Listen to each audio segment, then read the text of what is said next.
Hey now, let me lower that. Okay, what's up? What's up, everybody?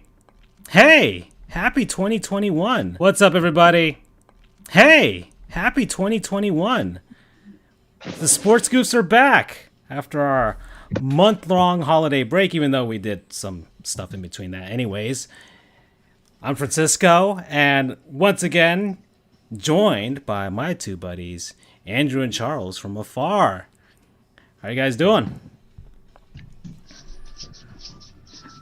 Good. It's going to be very interesting because, 2021 also means, new surgery, I guess, for Charles. So we're going to see if I'm going to pop some stitches, during this whole thing. I wish we put money on it. But it's good. So if I sound a little muffled or more slow paced, it's because I'm doing my best not to make my, mouth into a river of blood. But who knows? I'll let you guys know. It's very interesting. I feel like, yeah, I feel like the Godfather. When Michael breaks his jaw and then he has that little stuffed face before he goes to the little Italian diner and then shoots up everybody. I hope you guys have seen that. My coworkers have not seen it, and I feel like that they are disgraces to humanity. Which movie? The Godfather. I have seen that one. Okay, yes. So you're a good, credible human being. We appreciate that. But besides that, it's all good here. Yeah. I have to do this once again. Hold on.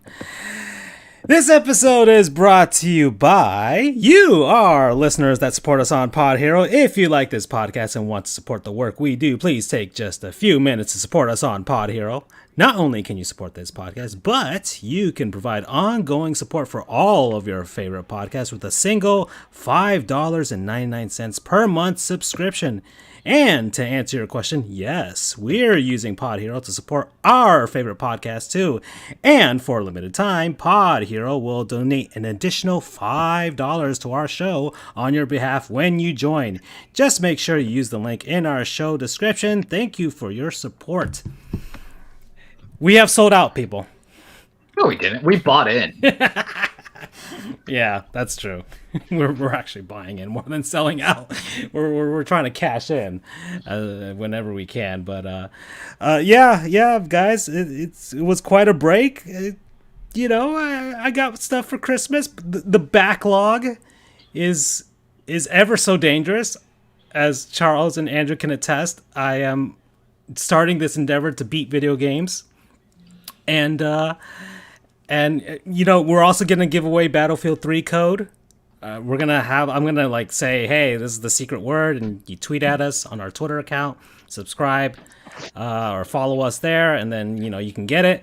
If not, I will keep the Battlefield 3 code, and it will be added to the massive backlog that I have already accrued from years of neglect of my video game catalog. Thank you, Law School, for that, by the way. Thank you. Yeah. Oh, man, guys. Sports happened. I don't know if you guys saw anything, at least in the last week or so. I have. So much. We're basically trying to recap an entire month and recap an entire year. That's basically what we're doing this episode 2020. And, the last week, I've saw some stuff, or at least over the break, I saw stuff. I saw my beloved Dolphins are eliminated from the playoffs. So that's unfortunate. I saw their last game against Buffalo, where the Bills basically we have our new Buffalo overlords, and the AFC East should be really scared. Then I saw the Jacksonville Jaguars try to be a competent football team for about 3 quarters, but then Phillip Rivers didn't bring the choking gene from San Diego, apparently, so the Colts made it in the playoffs rather than my Dolphins. I saw 3 basketball games last week. I unfortunately saw, just 2 basketball games. I saw the second of the Bucks Miami Heat back to back. So that was the good game compared to the first game. People were panicking all the time with the Heat. I don't get it. It's God, man. It's the first couple weeks. Just calm your tits. Fans. Yeah. Well. Then I saw the Dallas versus Miami Heat game. Yeah, the Heat. But hey, man, they had a good game last game. So against Oklahoma City, they're fine. We all know this is going to happen. They'll get it together. We'll be a 4th or 3rd seed, and then we'll turn it on in the playoffs. Just calm down. And then I saw some bowl games. I saw the Carmelia Bowl. I don't know why. There you go. Therein lies how much I cared about that bowl game, but I did watch it. And then I saw the Orange Bowl, which, well, our good old buddy Jimbo won. I'm surprised that you watched that one. You don't have a stake in either of those teams. I was streaming ukulele, and that was the game in the background that I was watching at the same time. Like, yeah, I might as well. I'm trying to watch more actual sports events, so that's why I'm like, hey, if we're gonna have this freaking podcast and people are actually gonna listen to us, then might as well watch sports for some reason. Freddie, Happy New Year, my dude. Welcome. Freddie, welcome back. Indeed. All right, boys. Oh man, this is quite an endeavor to try and sum up 2020, but that's what we're going to try and do, at least in the first half of the show, and then we can talk about other stuff as well. So, I don't know. Where do you want to start? I know, Andrew, you got your championship, your Stanley Cup championship. Yes, sir. That was the highlight, right? Yeah, sports-wise, that was it. That was the... Can't really beat that. I've been waiting for that for quite a long time, 12 years, and finally got it. I'm annoyed that I didn't get a chance to see it in person, but I don't know. Hopefully I will someday.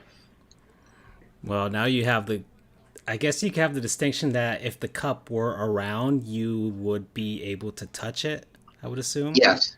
So I made a deal with myself that I would not touch the cup. Kind of like a hockey player. I would not touch the cup unless the Lightning won. And we came so close in the past, but now we did it. I don't know. I'm still kind of in disbelief a little bit, even though it's been so long. But it's just amazing. Well, you had the best year out of all of us, fan base wise. This is basically a year in review. If I had a title, it was Andrew, is basically happy with life, and Francisco and Charles cry because you get your Lightning, who win a very dominant playoff everything. I would say some close games that scared you, but you got some vengeance, you got some validation. Yeah. You made casuals like me watch, and then even though the Rays did not win, now mind you, your offseason's terrible. Tune in next week, folks, to talk about it, or maybe a little bit today to talk about it. But still going to the World Series and being able to kind of be my personal hero to make sure that the Houston Astros do not succeed. That's true. It must be good to be an Andrew. And then, I know you consider yourself a little bit as an Orlando fan. You're I guess I'm going to dub it as Tampa Bay Buccaneers, even though I know that's not your full affiliation, but I have to kind of spin my story. They might be in contention to win the NFC East because, that field is not really, there's a lot more pretenders than contenders there. So it must be great to be in your shoes as Charles and Francisco are just kind of like, we don't talk about the NBA. They're all frauds. They cheat, rigged, as I say. Well, look, the Heat got unlucky. I would say, I don't know if it's the same level as the Warriors versus Raptors series, but I'm just saying, had our guys been totally healthy, that goes to 7 games. Come on. That does go to 7 games. I feel like it would have. I feel like we had a healthy Goran and Bam. We get to 7 games, right? That's how I feel about that. But regardless, yeah, Charles, I do feel that sentiment that the darkest timeline was avoided last year, especially because thanks to baseball. Because we went over this before, like we almost had the Houston Astros versus the Atlanta Braves, and I totally was on board to go all in on Houston. and be like, I have joined the dark side, guys. I have joined the dark side. Okay, Emperor Palpatine has gotten to me. I have slaughtered the children, the Jedi children, and I am ready to go. You know? They have pulled me out of the lava and put me in the suit. That's toxic. that's what I was about to do. But thankfully, Atlanta did what Atlanta did and choked, and the Rays got it together for one game at the very least. So that's what I was happy about. I mean, 2020, I'll say this about the criticism about the teams that did win last year. I guess the Dodgers, the Lakers, and the Lightning, and people were saying, oh, they were Mickey Mouse championships or what have you. I don't know, man. They were very hard. Maybe you could say the NBA bubble, you know, because the NBA always has that overarching notion that, yeah, you know, there might be some rigging, and there's been rigging in the past. We know that. All right, we do know that. But baseball, no, those guys, they a slightly longer playoff. The frickin' Stanley Cup, the NHL bubbles. I mean, how many overtime games did the Lightning play, Andrew? I mean, dear Lord. And not just the overtime games, but the amount of overtime that they played. I'll look it up, but I think off the top of my head we had. I just want to know. We had. I mean, I don't know if that would be. We had 2 in the Stars series. I'm just making the point that they played. I don't know how much time on ice. I think we did 6 or 7. Let me double check that. But regardless, they played. I don't know how much hockey they played, but just think of all the series and then all the overtimes on top of it. You can't say that they had it easy. They didn't. They didn't have it easy at all. So that was a weird thing with 2020, so man. Let's see. So the first series was 2 overtimes.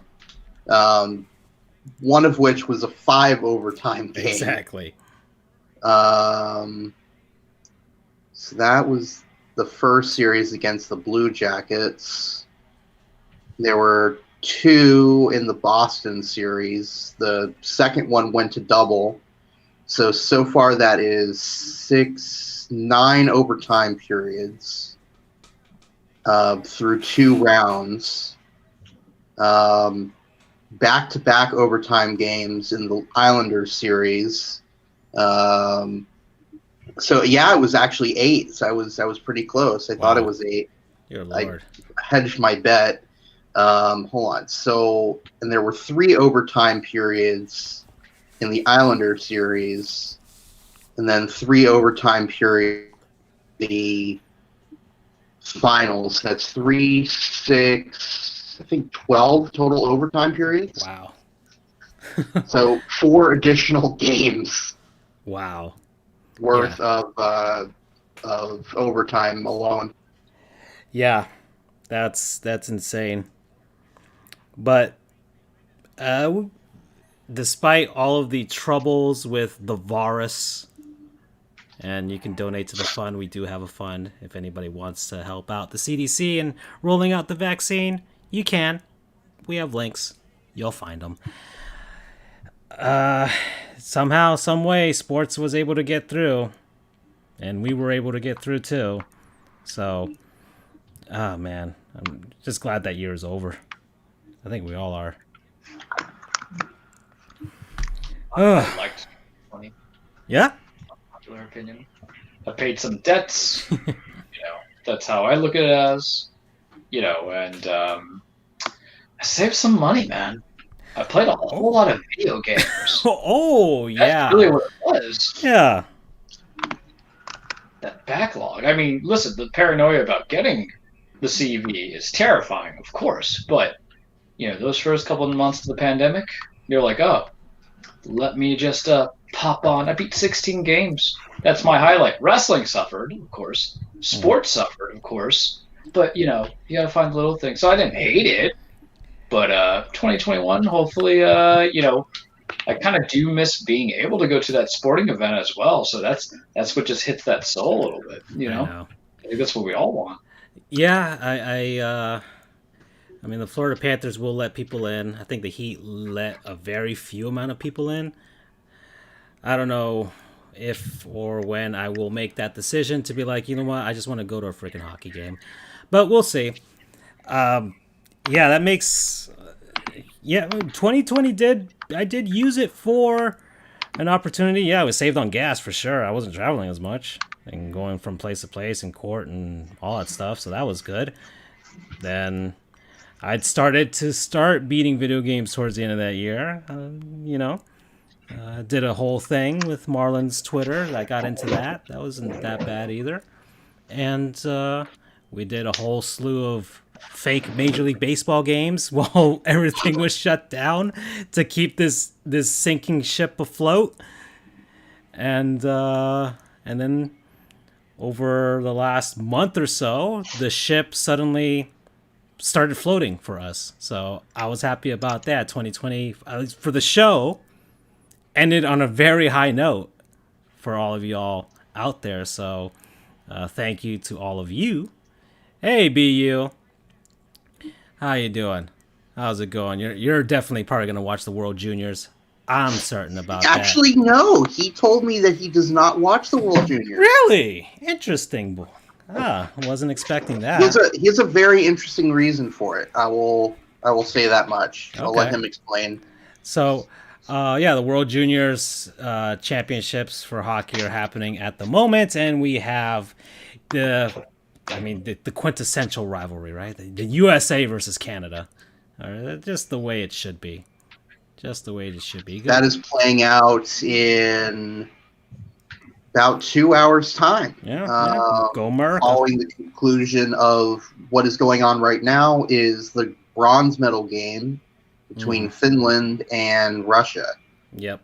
Currently, Finland is ahead 2-1 with 16:33 remaining in the third period, with Finland on the attack. So we'll see if anything comes of that.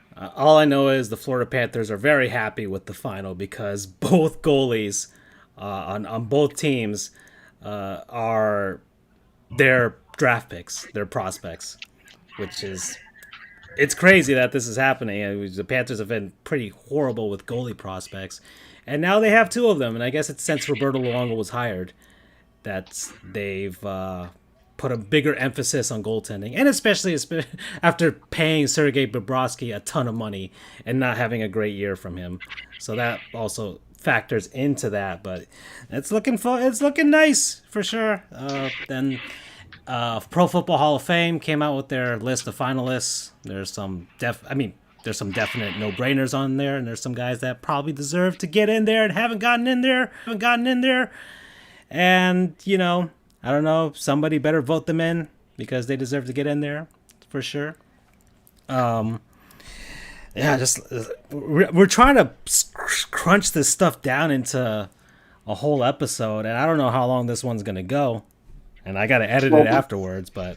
Before we go any further, I want to get the sad part out of the way now, so we have the rest of the episode to, recover, if you will.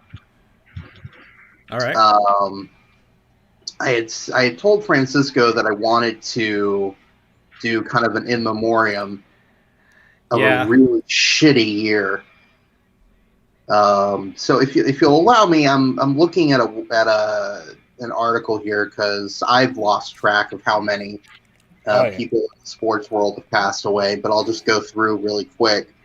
And it's in chronological order, not who's better than anyone else. So David Stern, who was commissioner of the NBA. Wow! How did I forget that he passed away? Well, he passed away literally a year ago on January 1st. Wow. So, he didn't pass away a year ago. He passed away 10 years ago, the way this year went. So him, Don Larson passed away on the same day. Yeah, it's okay. Don Larson, of course, notable for pitching the only perfect game in MLB history, a perfect playoff game, a perfect game in the playoffs. Glad I corrected myself there.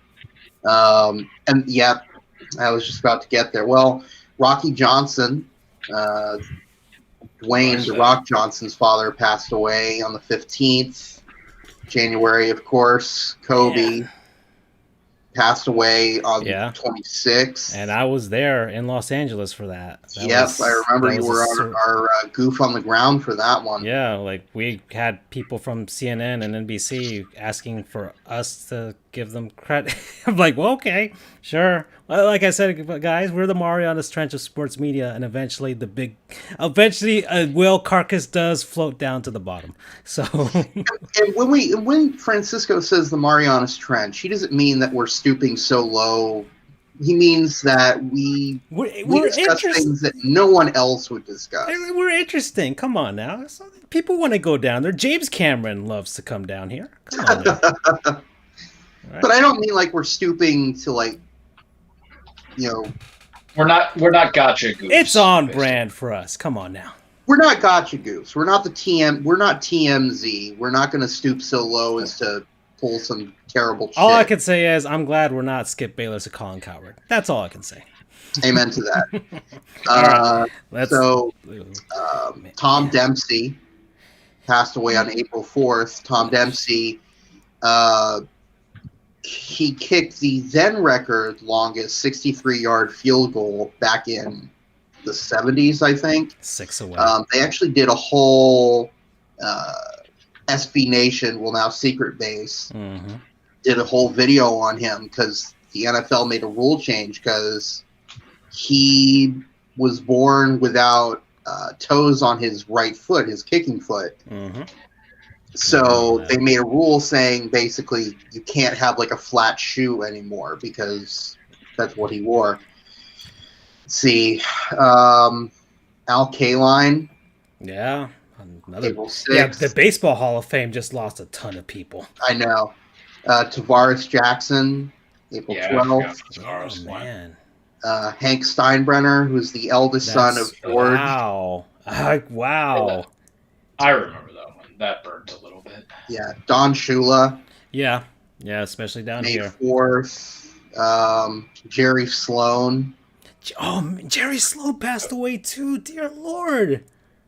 He's the Logan. No, that's Jerry West. No, that's Jerry West. No, Jerry Sloan is, his Sloan numbers retired in Chicago with the Bulls, and of course the Utah Jazz, Malone Stockton teams. Pat Dye, who was head coach at Auburn, June 1st, and this article is leaving out so many. Tom Seaver. Yeah, that was another one of the big ones. Yeah, there was a string of a couple of days where baseball just lost a ton of people. It was actually September 2nd was Tom Seaver. 4 days later, on the 6th, was Lou Brock. Yeah, and then Gale Sayers. Oh, Gale Sayers too. Dear Bob Lord. Gibson. Bob Gibson was a big one. On October 2nd, Whitey Ford. Yeah, the righty. From September on, the Baseball Hall of Fame was just decimated. So Whitey Ford on the 9th, October 9th, Joe Morgan 2 days later on the 11th. I was especially sad for that one, man. Like I didn't see Joe Morgan play, but man, Sunday Night Baseball, John Miller and Joe Morgan. I don't know, man. That was a dream team right there.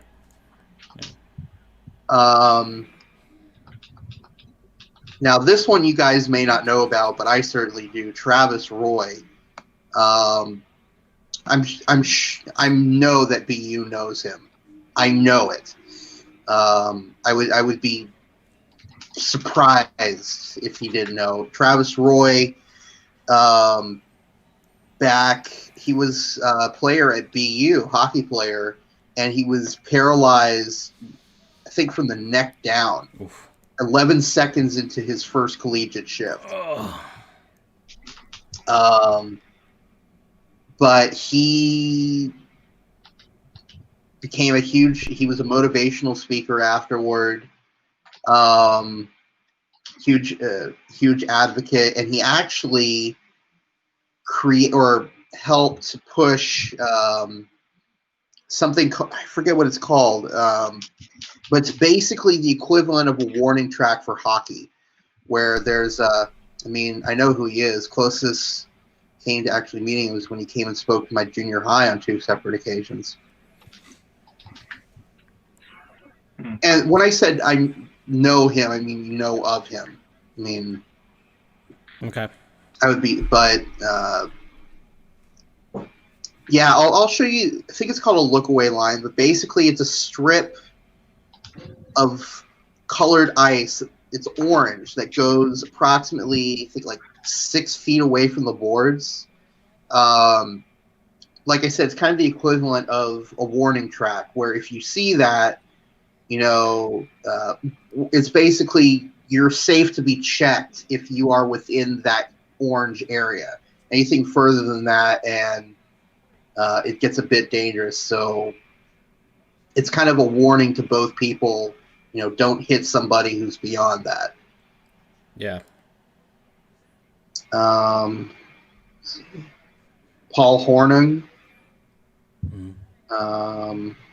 Maradona, November 25th.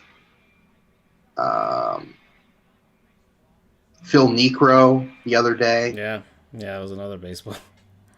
Like, good Lord. I don't know if I guess morbidly fitting that there was the Baseball Hall of Fame canceled their inductions for 2020, and then I would assume they would be able to find a way to get 2021 class, but you'll have 2 classes coming in at the same time to replace these guys. Mm-hmm. Well, not replace them, but y'all know what I mean. So, yeah, it's sheesh, man. Dear Lord, it's just the beginning. I'm like, oh man, I forgot that this happened, but it's so much. Oh, well, is that it? Yeah, I could find other articles, but I think that's a bummer section. Unless you, BU, or Freddie can think of anyone else that I missed, but I don't know. We could do a whole episode on people who passed away. Well, let's try and turn this around, right? Right. That's why I wanted to get it out of the way early. Okay, so the bummer. I wanted to get it out of the way early. Okay, so the bummer subject is out of the way. I want to go to one of our first segments. All right, the first segment of the year, first special little thing. And Andrew, I think we're gonna need your help for this. All right. Now then, Alrighty. We have a segment called. I'm gonna go to this one right now. It's called Uncultured Swine. Freddie, the Dolphins' playoff hopes did die in 2021, so that's fine. Uncultured Swine, where we look at international teams around the world. We're the Goofs. We're trying to be cultured here. And we try our best to learn about other things. And lately we've been playing it safe, or actually since we started this, we've been playing it safe. Canadian football teams, Japanese or Korean baseball teams. We haven't gone truly outside of the realm where we're like, yeah, we didn't even know that this sport existed or these teams existed. So I decided, guys, we need to satiate a new section of our audience that newly came into our realm. All right, it's not just about the Russians anymore. All right, we're gonna go to India for this one. And we're a harem of fandoms, you guys. We'll take anybody. Yeah, our highlight will be the Mumbai Indians, and these are actual Indians, not Indians like the Cleveland Indians, who are now gonna change their name. So they're in India, and they are comprised of people who are Indian. So I guess they can call themselves. So weird bit of PC thing, but they're just calling themselves. So I guess it's like the Houston Texans in a way. But the Mumbai Indians, that is who we are highlighting. They were established in 2008. They play in the Indian Premier League, which is a league comprised of cricket teams. Yes, cricket. That's where we're at. That's okay. That's where we're going here. Not named Jiminy, ladies and gentlemen. So Mumbai Indians, they play in the Indian Premier League, which was established, I think, in 2007. I think the first season was in 2008. And they are, I guess, the New York Yankees of cricket in India. They've won 5 championships, most recently last year in 2020.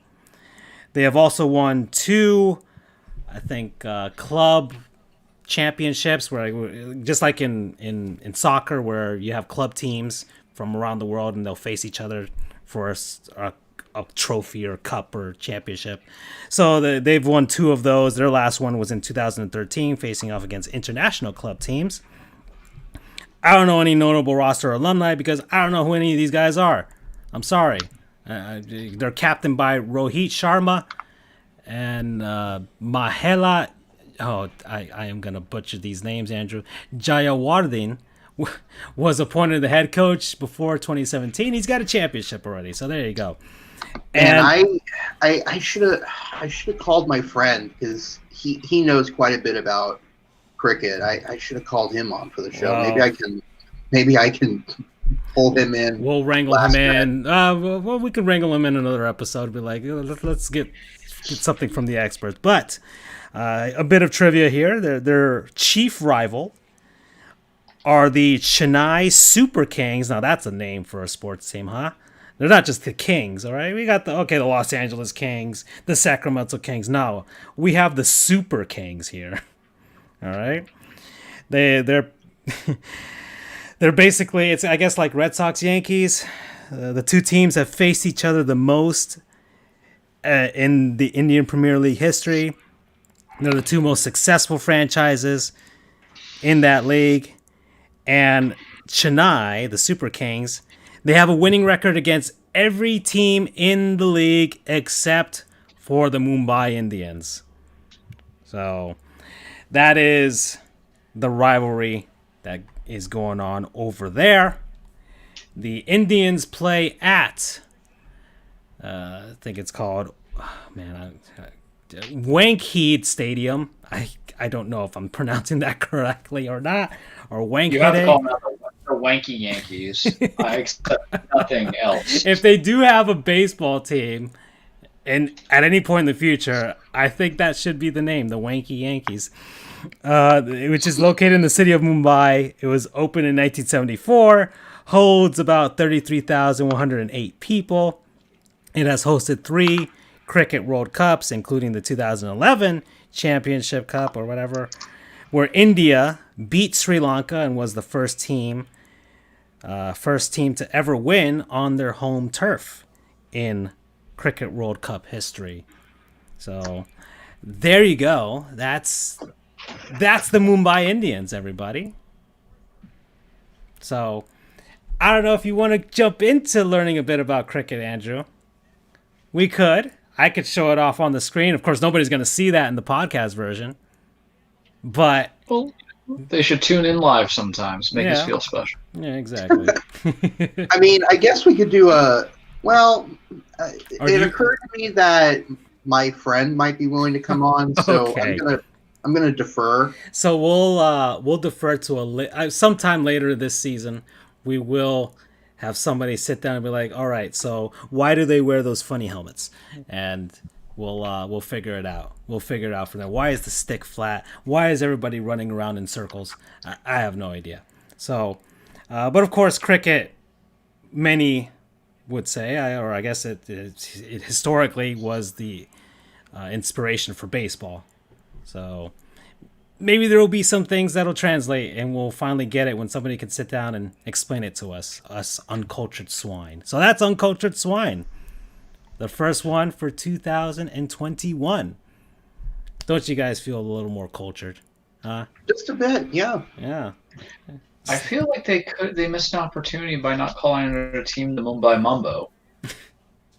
I mean, and maybe this is just my common knowledge things, but I know Bollywood's cool. Everybody's dancing. I'm just saying, run with it. Mumbai Mambo sounds awesome.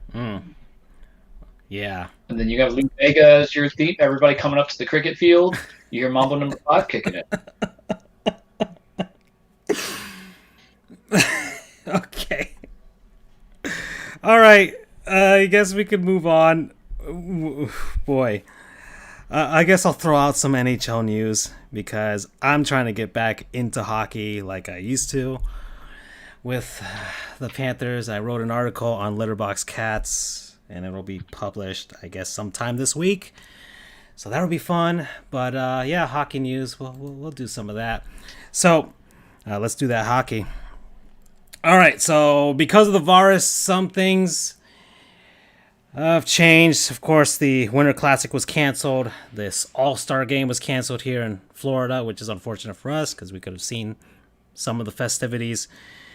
The San Jose Sharks, because they play in Santa Clara County, have been kicked out of the county because they're not allowing any contact sports whatsoever. It's the reason why the San Francisco 49ers are playing in Arizona. So the Sharks have moved to Arizona and are doing their training camp and sharing with the Arizona Coyotes for the time being. They're going to be on the road to start out the season, I think like their first 8 games. And they will see what will happen from there. If they're not allowed back in, I think the Cow Palace, which is somewhere outside of San Francisco, I think that county hasn't banned because the Warriors are still playing in San Francisco. So I think that county still hasn't banned contact sports, so they may play up there. Or I don't even know if the Oracle Arena next in Oakland still can have a sheet of ice, but they could always play back there. And hey, a throwback to the California Golden Seals, which would be kind of fun to see too. But that's what's going on with the Sharks. As far as some retirements that did happen, Ryan Callahan retired, Andrew. So he retired. Alex Steen retired. Got a cup with St. Louis. Some sad news. Henrik Lundqvist has had to have surgery. He's not retired, but it seems like the end of the road is near. Yeah, this was probably the most, I guess, unfortunate news with regards to these older players that I'm mentioning here. Henrik Lundqvist, of course, hasn't won a Stanley Cup. Went to the final in 2014 with the Rangers forever. And finally, his time with New York has ended. He signed with the Caps, but a heart condition has basically put his entire career in jeopardy. But at this point, I don't feel like he needs to prove anything more to us or anybody else in hockey. He's a Hall of Famer. I believe so. He won a gold medal with Sweden back in 2006. He's got the numbers. Basically, the staple of the New York Rangers all those years, or all these past decade and a half. And I see it just like with Chris Bosh when he had the blood clot issue. There's nothing more for you to prove. I know he wanted that Stanley Cup. We all wanted him to get a Stanley Cup. But for me, he played for the Cup at least once in his career. So that is enough for me. And he should just think about the rest of his life. And he's gonna do really well. He's really personable. Believe me, Henrik Lundqvist is gonna be fine. Post playing career for sure. So that's a bit of sad news. But some other things, some of these older guys, I just focus on the older players because it was kind of interesting. Zdeno Chara is not in Boston anymore. He's off to Washington. I think they might have the oldest average team. The oldest average age of the NHL right now. Yeah. It seems like it, man. They're filling up with a ton of old guys. I know Lundqvist is gone now, but Yikes! Yeah, Zdeno Chara off to DC, and Joe Thornton leaves San Jose finally and is off to Toronto because sure, Toronto's going to be the place where you win the cup. Said nobody. So Joe Thornton trying. I don't know. He hasn't retired yet. I think he shaved his beard. So that's another loss in 2020, I guess. Oh, and some really interesting news. So we had the Winter Classic that did get canceled. However, the NHL is going to replace it in some way with 2 other games that will be played out in Lake Tahoe. So 2 outdoor games out there. The Boston Bruins will face off against the Colorado Avalanche, and the Philadelphia Flyers will face off against the Vegas Golden Knights. So the Golden Knights will get their first outdoor game, and yet the Tampa Bay Lightning have won the cup. I've won 2 cups. I have one of the best fan bases in hockey and have yet to host an outdoor game or be in an outdoor game. So, NHL and your horrible marketing. NBC Sports, you guys suck. Of course you're going to put Philly and Boston. I'm surprised you didn't put Chicago in this. So that's the NHL news I want to get out of the way, and I'm glad hockey's coming back. We'll be back next week with that, January 13th. So I'll be all excited to once again be frustrated at Florida Panthers hockey. You want to give a 2021 Francisco prediction and Andrew prediction? Everybody talks about resolutions, but it's time to put the chips on the table, baby. Okay. Well, given that we had a shortened off season, there was movement, but I don't think anything that significant. Tampa Bay's pretty much for the most part kept the team intact. So that's something I'll mention, and conspiracy theory. Well, let me give some background here. So the good news is we won the Stanley Cup, and this was really the last year to do it, because we were, as Urinating Tree calls it, we were coming up against salary cap hell. We were, because a lot of our guys were coming due with new contracts. Right. Yeah, that's why it was either going to be last year or this year. Or this year. So we won the cup, thankfully. So we had to get rid of a couple of players to get under cap. We traded Braden Coburn, Cedric Paquette to Ottawa in return for 2 players who are on long-term injured reserve, LTIR. The thing about LTIR is that if a player is on there, their salary does not count toward the salary cap. Mm-hmm. And I think LTIR is 60 days minimum, if I remember correctly. So that was able to get rid of 2 contracts.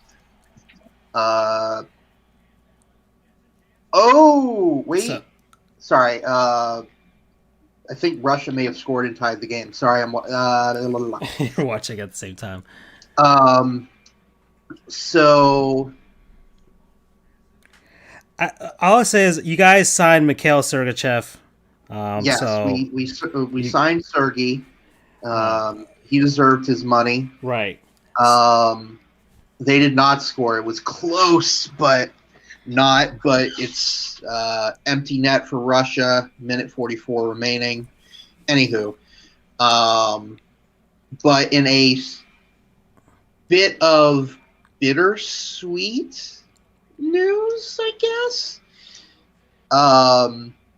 Nikita Kucherov requires not season ending because he could be back for the playoffs, but he went on LTIR with surgery. I think it was hip surgery, and that helped because all of a sudden his $9 million contract, and Finland has won. They score the empty net goal with 1:28 remaining in the third. Finland is going to get the bronze medal over Russia. We apologize to our Russian audience.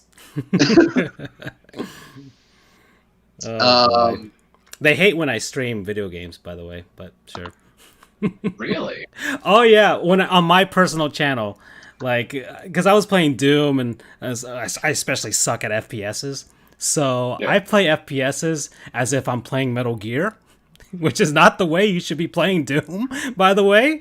But yeah, they absolutely hate it when I put it on Google Translate. Oh man, the things they say to me. And so every time I start my streams, regardless of video game, I go, the Russians are gonna hate this. So well, yeah, all you gotta do is put some trance music in, and you're good. So there, yeah. All right, yeah. So I think anyway, Tampa's. I think the Lightning have a good chance. I really do. Because of those reasons, Andrew. They didn't lose the big pieces, and I guess it was because of the shortened off season way things worked out. Oh, and actually, totally forgot about this. The Heisman Trophy was just awarded to Devontae Smith. Hey, first wide receiver in forever.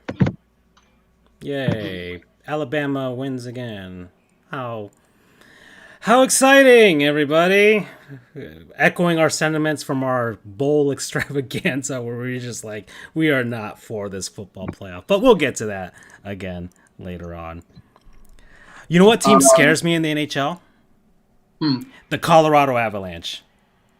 That team is stacked. Man, Joe Sakic, everything he touches turns to gold. Really. Seriously. All right. I don't know if there's an innuendo thing that Charles could come up with Joe Sakic's name, but he should come up with one because he probably deserves whatever fondling of his sack for sure. Because he's done well as a player, he's doing well as an executive, and I mean, you gotta go with alliteration. It would be the Sack It, Suck It. But we are a PG-13-esque team. I'm just very fond of alliteration sometimes. So, and then you can call it the Sack It, Suck It Stats. Buy our shirts, by the way. Yeah. You can get your own Henry Andy. Yeah, we got a nice one with Andrew on there for sure. If you're watching the live show, you're seeing it every few minutes on the screen in the top corner. God. Fire ties save lives. Yeah.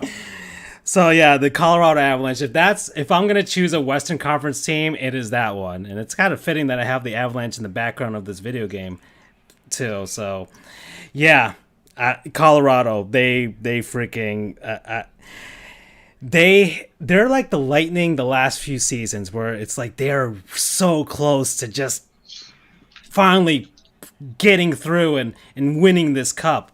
They've been building towards it for so long, and I feel like they're the next one. Like, they need to be the next one, given how they've constructed a team and everything about it. And I can't find anybody on that team that I dislike, which is, I guess, always nice to say for your hockey team in some way. But I guess the Lightning had that reputation too, where you have other teams like Boston and stuff where it's like, okay, there's an asshole on this team. We know for sure. It's a Boston team. Of course there's a douche there. So jumping in really quick, Devontae Smith is the first wide receiver to win since 1991. And I think that was Desmond Howard. Yeah, that's what I was saying. The first one in forever. Forever, ever. I knew it was forever, but I didn't know how forever. Yeah. So, yeah, it was Desmond Howard. Hey, I know stuff. I should know stuff considering I run trivia, but yeah, considering you're going to be doing a big thing next week for sure. I don't know if you want me to announce it, but no.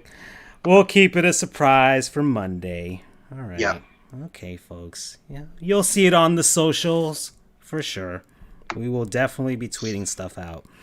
All right, so Charles, if I'm going to put my money on any team this season, it's the Colorado Avalanche. So just to put it out there.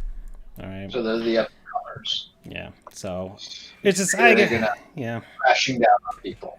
Yeah. So, okay, we are at 50 minutes, so I can get another small segment out of the way if you guys want, right? Oh yeah. I mean, are we pressed on that on time on our first episode of the season? You know, we usually go longer for these special ones. All right. Okay. So let's move on. Oh, we are not an uncultured swine. That's not the segment we're doing. No, I'd rather go to You Go Girl. Yeah, that's right, folks. We highlight women in sports. All right. And we had some very significant glass ceilings that were broken last year in 2020. If there is any sort of if there are a few positives of 2020, but that was one of them. That was one of them. Women in sports were breaking glass ceilings in the executive world and in on the playing field, Andrew, for sure. Yeah. So this time around, though, I feel like, and why isn't this highlighting? Thank you.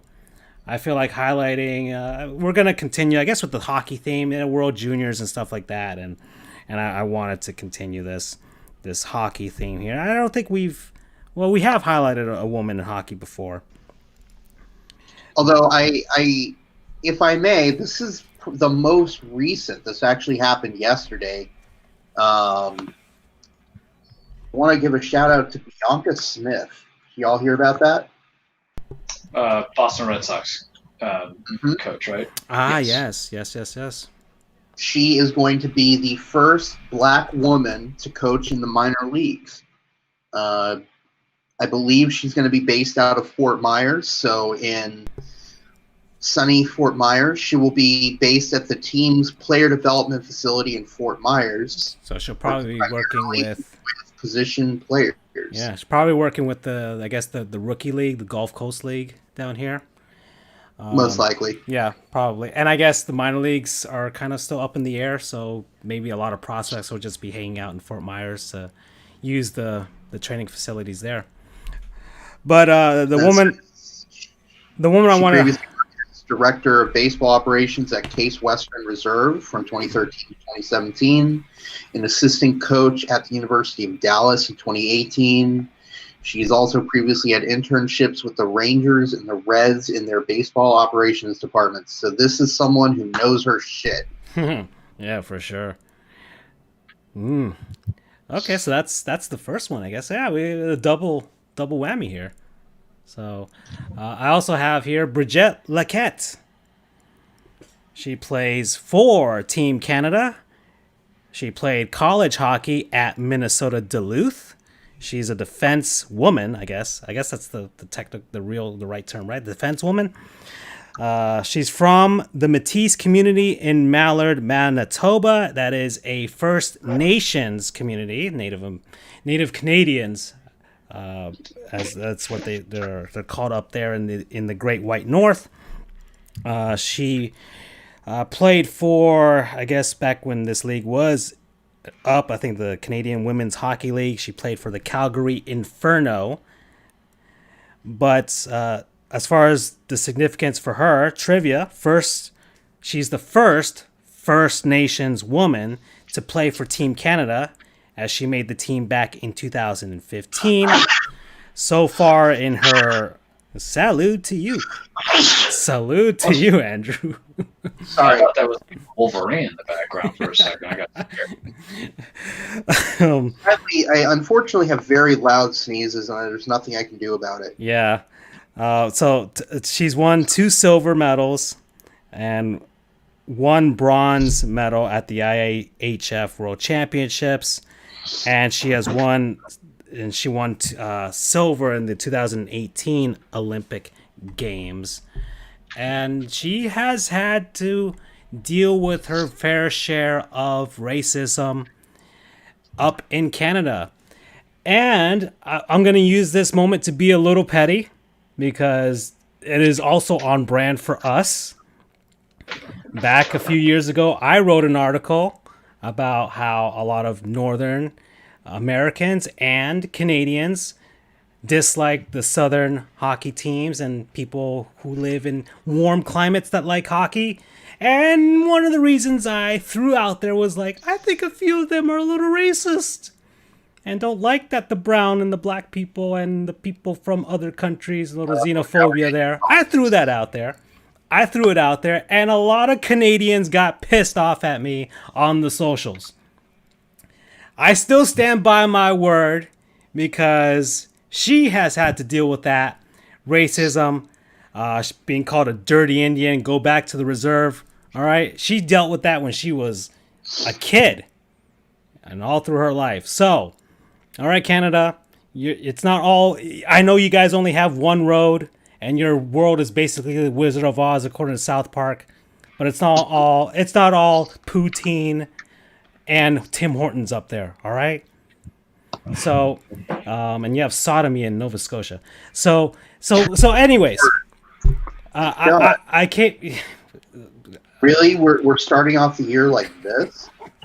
We already talked about the dead people. I could talk about this. Right. Sodomy's been around since the dawn of man. We can't ignore it, right? We're looking at you, Nova Scotia. Anyways, Bridget, regardless, you have come through a lot to reach the highest level, especially, I mean, come on, it's USA versus Canada. Those are the top two programs in the world for, regardless, in hockey, okay, men and women. So you're a part of that amazing rivalry, and you are on this team. So you go, girl. You go, girl. All right? Okay. Yeah, see, Freddie's good with sodomy. All right? Anyways, that's Newfoundland. Oh, yeah. Thanks, BU. I phonetically said Newfoundland. I'm thinking Newfound Glory now, and I just want to get my little. Remember when you were kids, like 12 years old, you had little finger skateboards? Oh, yeah, that's right. God, man, yeah. Excuse me, Charles. 2000? Yeah, I remember that. It's Newfoundland, not Newfoundland. Yeah. Well, you know what, guys? You know, if it sounds different, write a different way. I'm right. I love that we're throwing Canada under the bus today. Well, it's on brand, right? It's also on brand. And also USA versus Canada tonight, all right? We're going to throw Canada under the bus, except for Bridget Lequette. We're kind of patriotic, you know? It's fine. Yeah, all right. Boys, we are getting towards the halfway point. You know what that means? It is, I got to reset a lot of things here, but we will do that. It is a word from our non-sponsors, people, places, things, concepts, what have you, that we've been enjoying maybe even longer than the last week, maybe over the last month or so, because we've been gone for a bit. And, well, over the break, I put together 5 compilations of our past non-sponsors. So if you're on whatever podcast app, and believe me, we're pretty much on every podcast app imaginable out there. We're gonna slide into your DMs now. That's how far our reach is. Yeah. We can't handle it. So we're on there. We're on somewhere. You will find us, or we will find you. Regardless, you can listen to our past non-sponsors, all our past promo codes, all of our past ramblings on. And you can look on our website. We've added links. If you want to buy some of the stuff that we mention on the show, you can click on our links. It'll help us out too. Okay, once again, adding to the whole selling out thing that we've been doing. And so that's a bit of an announcement there. But regardless, a word from our non-sponsors. These people aren't paying us to promote them. We just like to talk about it. So I don't know who wants to start. We had the holiday break. We got stuff. And my backlog is going to be ever growing because my family and Charles decided, hey, we should give Francisco money to spend on his Switch. But all right, who wants to start? Y'all want to start? I'll bring into it. My question to this though is, we're doing the award later, right? Because we'll do our goof awards later on. Muy bueno, gentlemen. So I'll take this. So guys, I'm going back to working remotely. We're renovating the office. You know, we're going to add a little bit more cubicles and buildings and stuff like that. So, as it is, I have to look back and say, hey, what am I doing bringing a laptop at home? And this kind of works into line with my new laptop. My new laptop, it's my personal laptop. I can go in incognito mode anytime I want. Fantastic. But it has the vents at the bottom, and usually I just have, I put my laptop on my bed. But with the vents at the bottom, I'm always afraid of like overheating and stuff like that. And then I was like, all right, I have a little TV lunch tray because I live in a shanty and I don't have, a full office. But I'm like, okay, we'll go from there. And it hurts the wrist a little bit on its flat surface surface. And if I know I'm going to bring my work laptop in, which we don't go in incognito mode, you hear that work, we're good.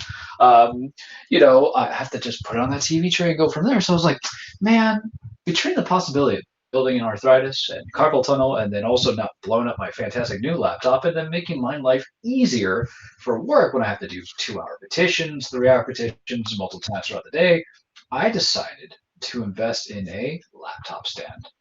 And do I know which brand I bought? Hell to the no. All I know is I went on Amazon, our other overlords that we love so much. We're not Sims for them yet, but I went on Amazon. I got myself a nice fancy laptop stand for like $8, and there's so many that it's not even kind of fair to kind of like sit out a sponsor. I just kind of went with cheapest thing available. But you can get like a $30 one, $40, like ones that are really just kind of out there. But for me, this just kind of elevates it a little bit. So for my personal laptop, the venting's gonna be fine. It's not gonna blow up. I mean, we're looking at it right now. Those are a few of them. I got mine for like $8. Happy with the price and quality, and I got it more for plastic with the rubber linings in there, so it keeps it in place, and you can play around with the angle and degree.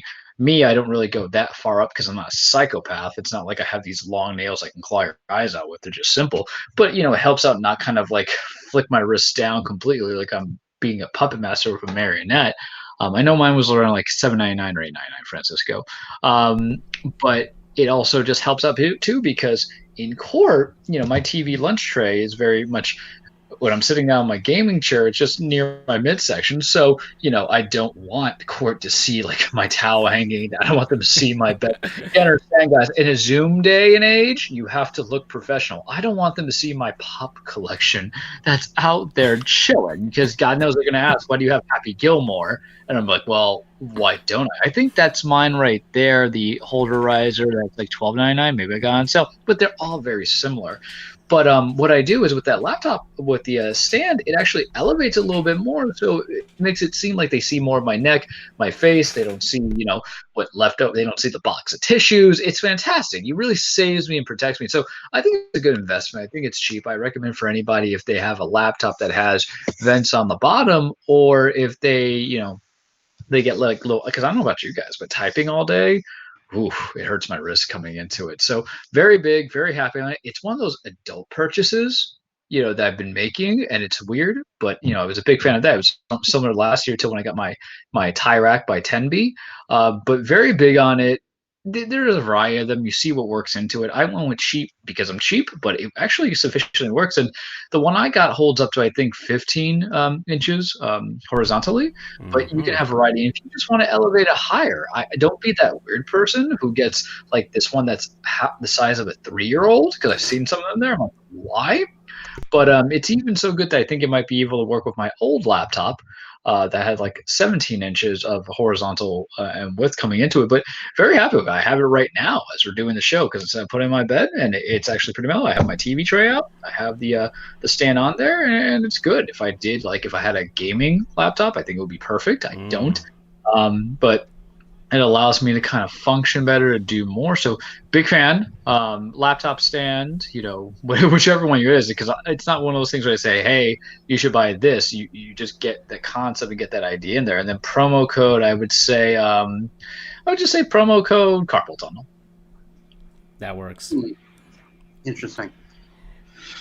You're next, Francisco. Oh, you want me to go? All right. Yes, please. All right, guys. So we had the holiday break. We had all types of stuff. We had, the people giving and stuff like that, even though I know a lot of people didn't have the same means that they could have in a normal year, but we all tried to make the best of the holiday season, and I tried to make the best of that. So I tried to make sure that I had all my bases covered with regards to all my friends and loved ones, for sure. And it's kind of funny that you mentioned this, Charles, because my non-sponsor is Amazon. Even though technically we could be making money off of them, if you click on the affiliate links. But I basically used Amazon for pretty much everything with my holiday shopping last year. I was not going to set foot inside of the cesspools that are the malls here in Miami. I'm not going to do it.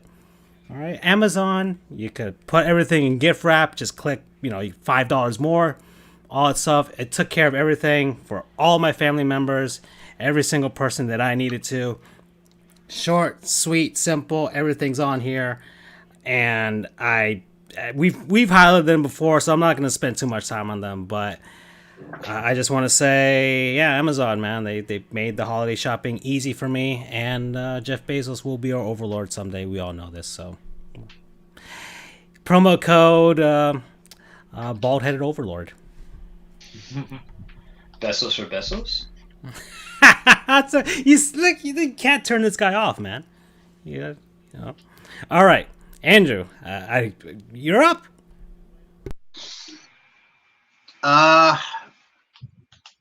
Did you not? You had a year.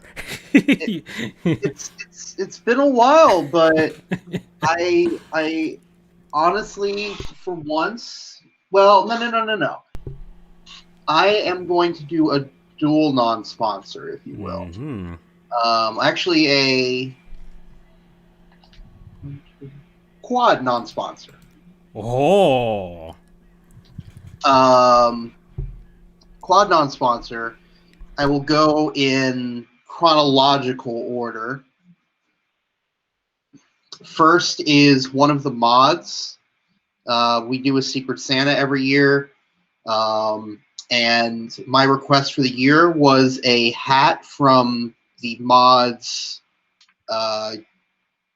main university. And in this case, he is from the University of New Mexico. So I got this really cool hat with an old school Lobo Louie logo on it. Huh. Oh, you should have shown that off when we popped by. You were wearing your Tulsa hat today, but correct.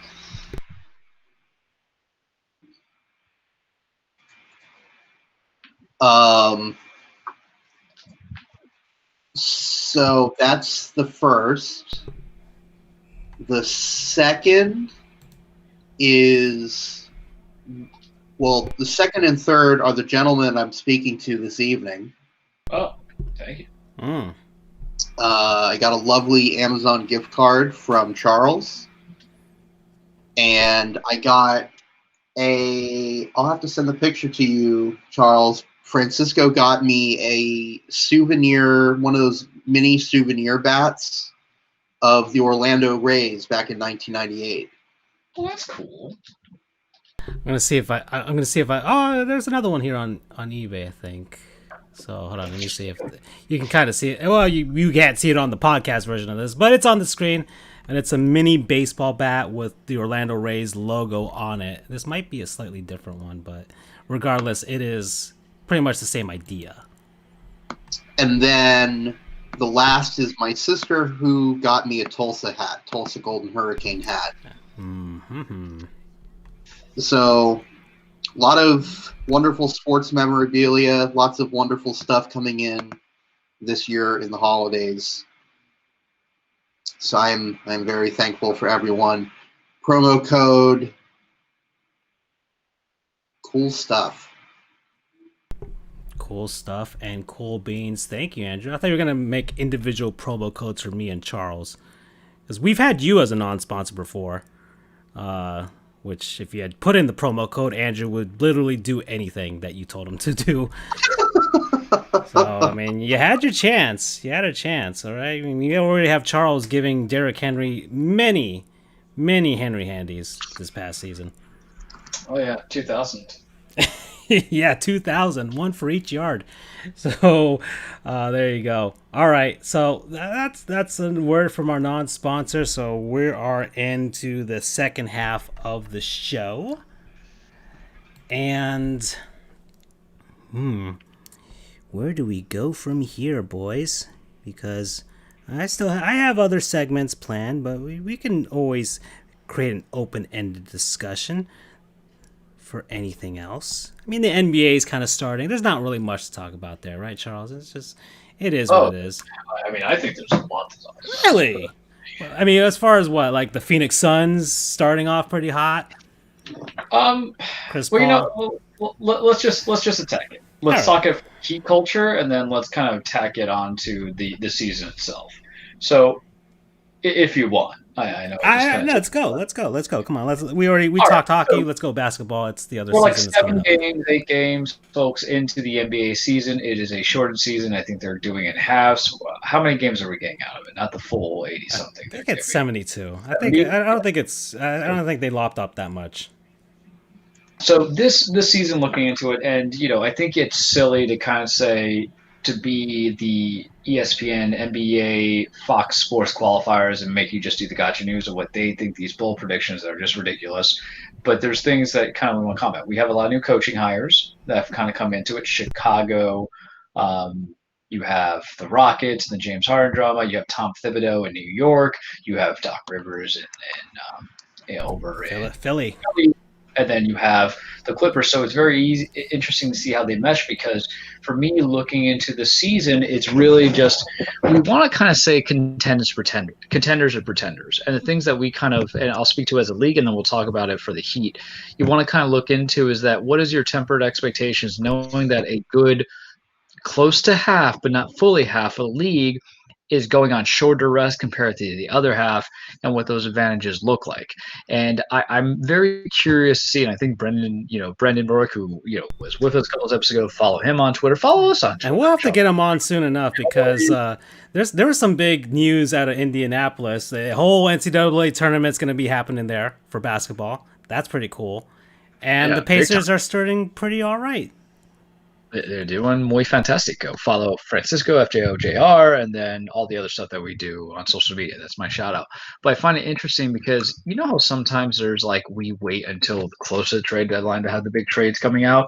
But I feel like this is the horses are coming out running, and there's some teams that I don't think there's a margin for error to just get these new superstars to kind of gel together.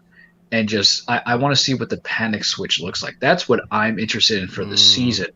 You look at Houston, they're 2-3. John Wall's already out a couple of games. I think that was COVID reasons. You have DeMarcus Cousins. You have James Harden just being a complete dick, for a lack of a better word. You have Detroit Pistons, who are 1-6, have no viable player there, but Papa wants Derrick Rose, and I never thought I'd say that. And when we talk about the Heat, I'll tell you why I say that.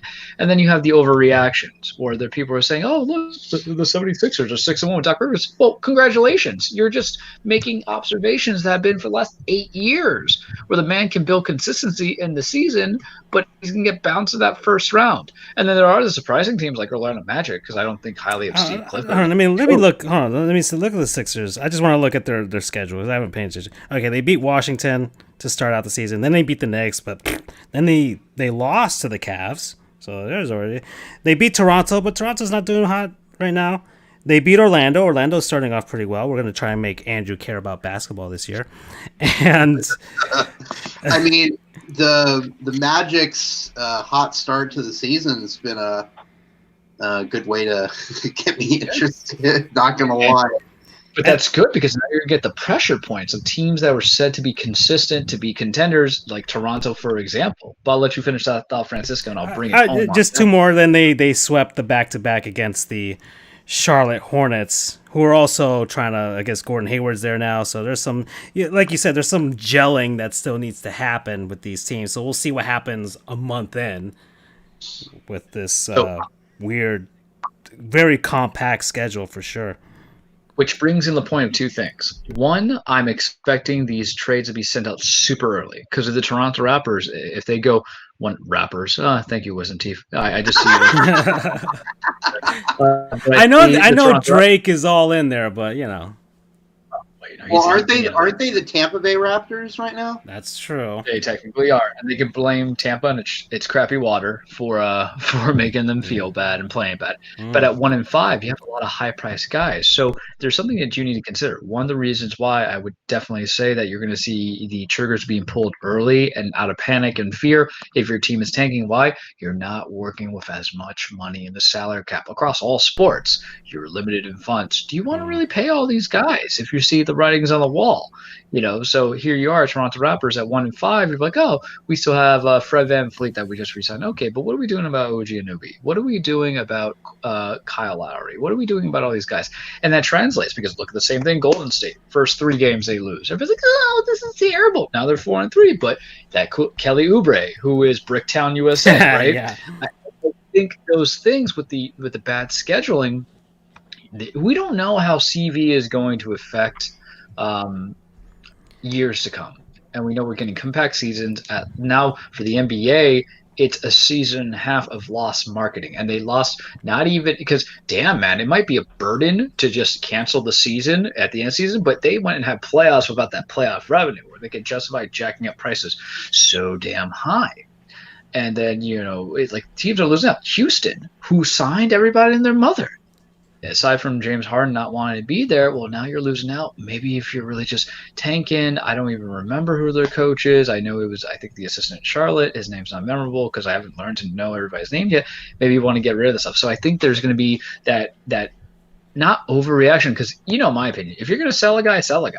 If you're going to buy a guy, buy a guy. I don't care. You build what your team is. Whether or not it's about getting the right guy that's where I debate on. But if you want to do a fire sale, do a fire sale. Personally speaking, Houston, blow it up because Harden, when he played the other day, he went like 5 of 17. I'm like, that's the problem. The window's closed.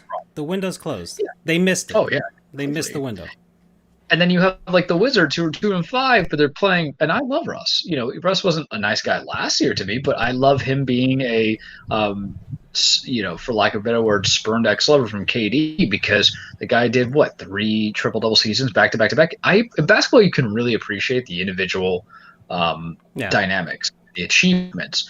But so if owners make those decisions, like Chicago Bulls, you're probably even with Billy Donovan, it's going to be growing pain. So do you want to pay all these guys? You got Otto Porter Jr. You have to decide what you can do about Lauri Markkanen. You got to do all stuff. So this is time to sell. So I'm interested in that season. I've watched a few games, but like you said, it's not the biggest thing. But I want to kind of attack it now because what I love about basketball season and fans is, God damn it, man, they just sweep things on the rug. That misstatements that they make, and they don't eat crow either. And I love making people a crow because I'll eat my own crow.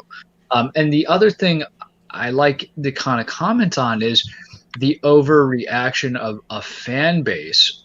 And this is where we come into the Miami Heat. This is where we're going to talk about. Oh, dear Lord. And this is where we're going to talk about Phoenix Suns. Oh, my God. Guys, this isn't like the NFL where you lose like the first 4 games and you're really done. You're like super done. There's only like 4 teams looking at the record that I would say is done. I honestly don't understand. Every year this happens. We know the Heat. Oh my God. The Heat, I would say, notoriously start off slow. I would say it feels like that's been the trend the last 3 seasons. And I don't understand what's the worry. We're in the Eastern Conference. That already helps us as is. We know this isn't a bad team. We know we got new pieces, so that those guys have to get into the fold. We know Eric Spoelstra doesn't even have a set rotation until like the last day of the season. So he tinkers, he moves things around. We still have some guys we have Tyler Hero who still has to develop a defensive game, things like that. Duncan Robinson too. We know Bam is getting better, and we know Jimmy Butler. We're going to sit him down when we need to. I mean, he had to sit early on already in this season, but we're not going to play him out there and dog him and make him, we're not, this isn't run by Tom Thibodeau, all right? This doesn't really matter. This first month, they can go 500 and I'll be like, that's fine. I'm cool with that as long as they get the rotations, as long as they get 1 or 2 wins. They've got their wins already. They beat the Bucks already, and that was without Jimmy. And you can see like they have some issues. They have a lot of turnover issues lately. That's been concerning a little bit, but even then it's like that's just being sloppy. Once again, they didn't have the long preseason like they normally do, and shorter training camp. So things are a little wonky there. Guys are going to take a bit to get warmed up to game shape for the most part. And once again, the Heat were in the finals, so they actually have less rest than everybody except the Lakers. So that might be factored in as well. I'm not worried, but a lot of people here in South Florida and Miami, y'all need to calm down, man. Really, for sure. That's my rant. And to just make that brief is that keeping in mind with the Lakers, a lot of the people on that team weren't there in the finals last year. It was what Caruso, LeBron, Davis, and a few other guys. They have a bunch of new dudes who are going to help carry that fatigue that comes into it. But fans want to panic. If you really think that losing 3 games is a problem right now, go watch the NFL. That's where it's really impacted. Yeah. Seriously. Because right now we're Don't at even 3 try and 3. watching baseball, dear Lord. Oh my God, right? Right now at 3-3, so I don't get this overending thing. It's not like you haven't Yeah, coach. I You think already the know only that- leagues where that really matters is in the NHL, especially if you have a team that you know is like a bubble team that's probably an 8th seed or whatever, and the NFL. That's it. And for me, like the only 2 teams, 3 that I say, okay, they're done this far of the gate. Detroit's definitely there because they're barren. And I want Derrick Rose, and I'm going to tell you why I need Derrick Rose.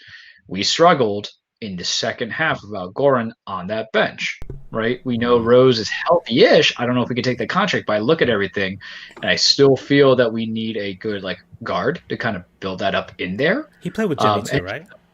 Yeah, he did in Chicago. So Yeah. you know he has that kind of like that hustle. And people might be saying, well, Charles, come on now. We don't want that. Tell me why. Because the guy is averaging like 15 points a game. And mind you, stats at 7 games this season mean nothing. But he was coming along last year. You know Detroit's going to flip him. He's had some bright spots in other places. Minnesota, he had some bright spots. Like he's still serviceable. And I think, and what people need to understand, just as I think is important in hockey, and this is where I'll bring in Andrew, your second line has to be sustainable. Your bench is sustainable. And Spoelstra is that guy who says, if I got 15 on the roster, I might use 12. So like that rotation, it's about matchups, it's about speeds, it's about everything. So I want him. Maybe they'll cut him. I don't know. But Detroit's going to be bleeding cash.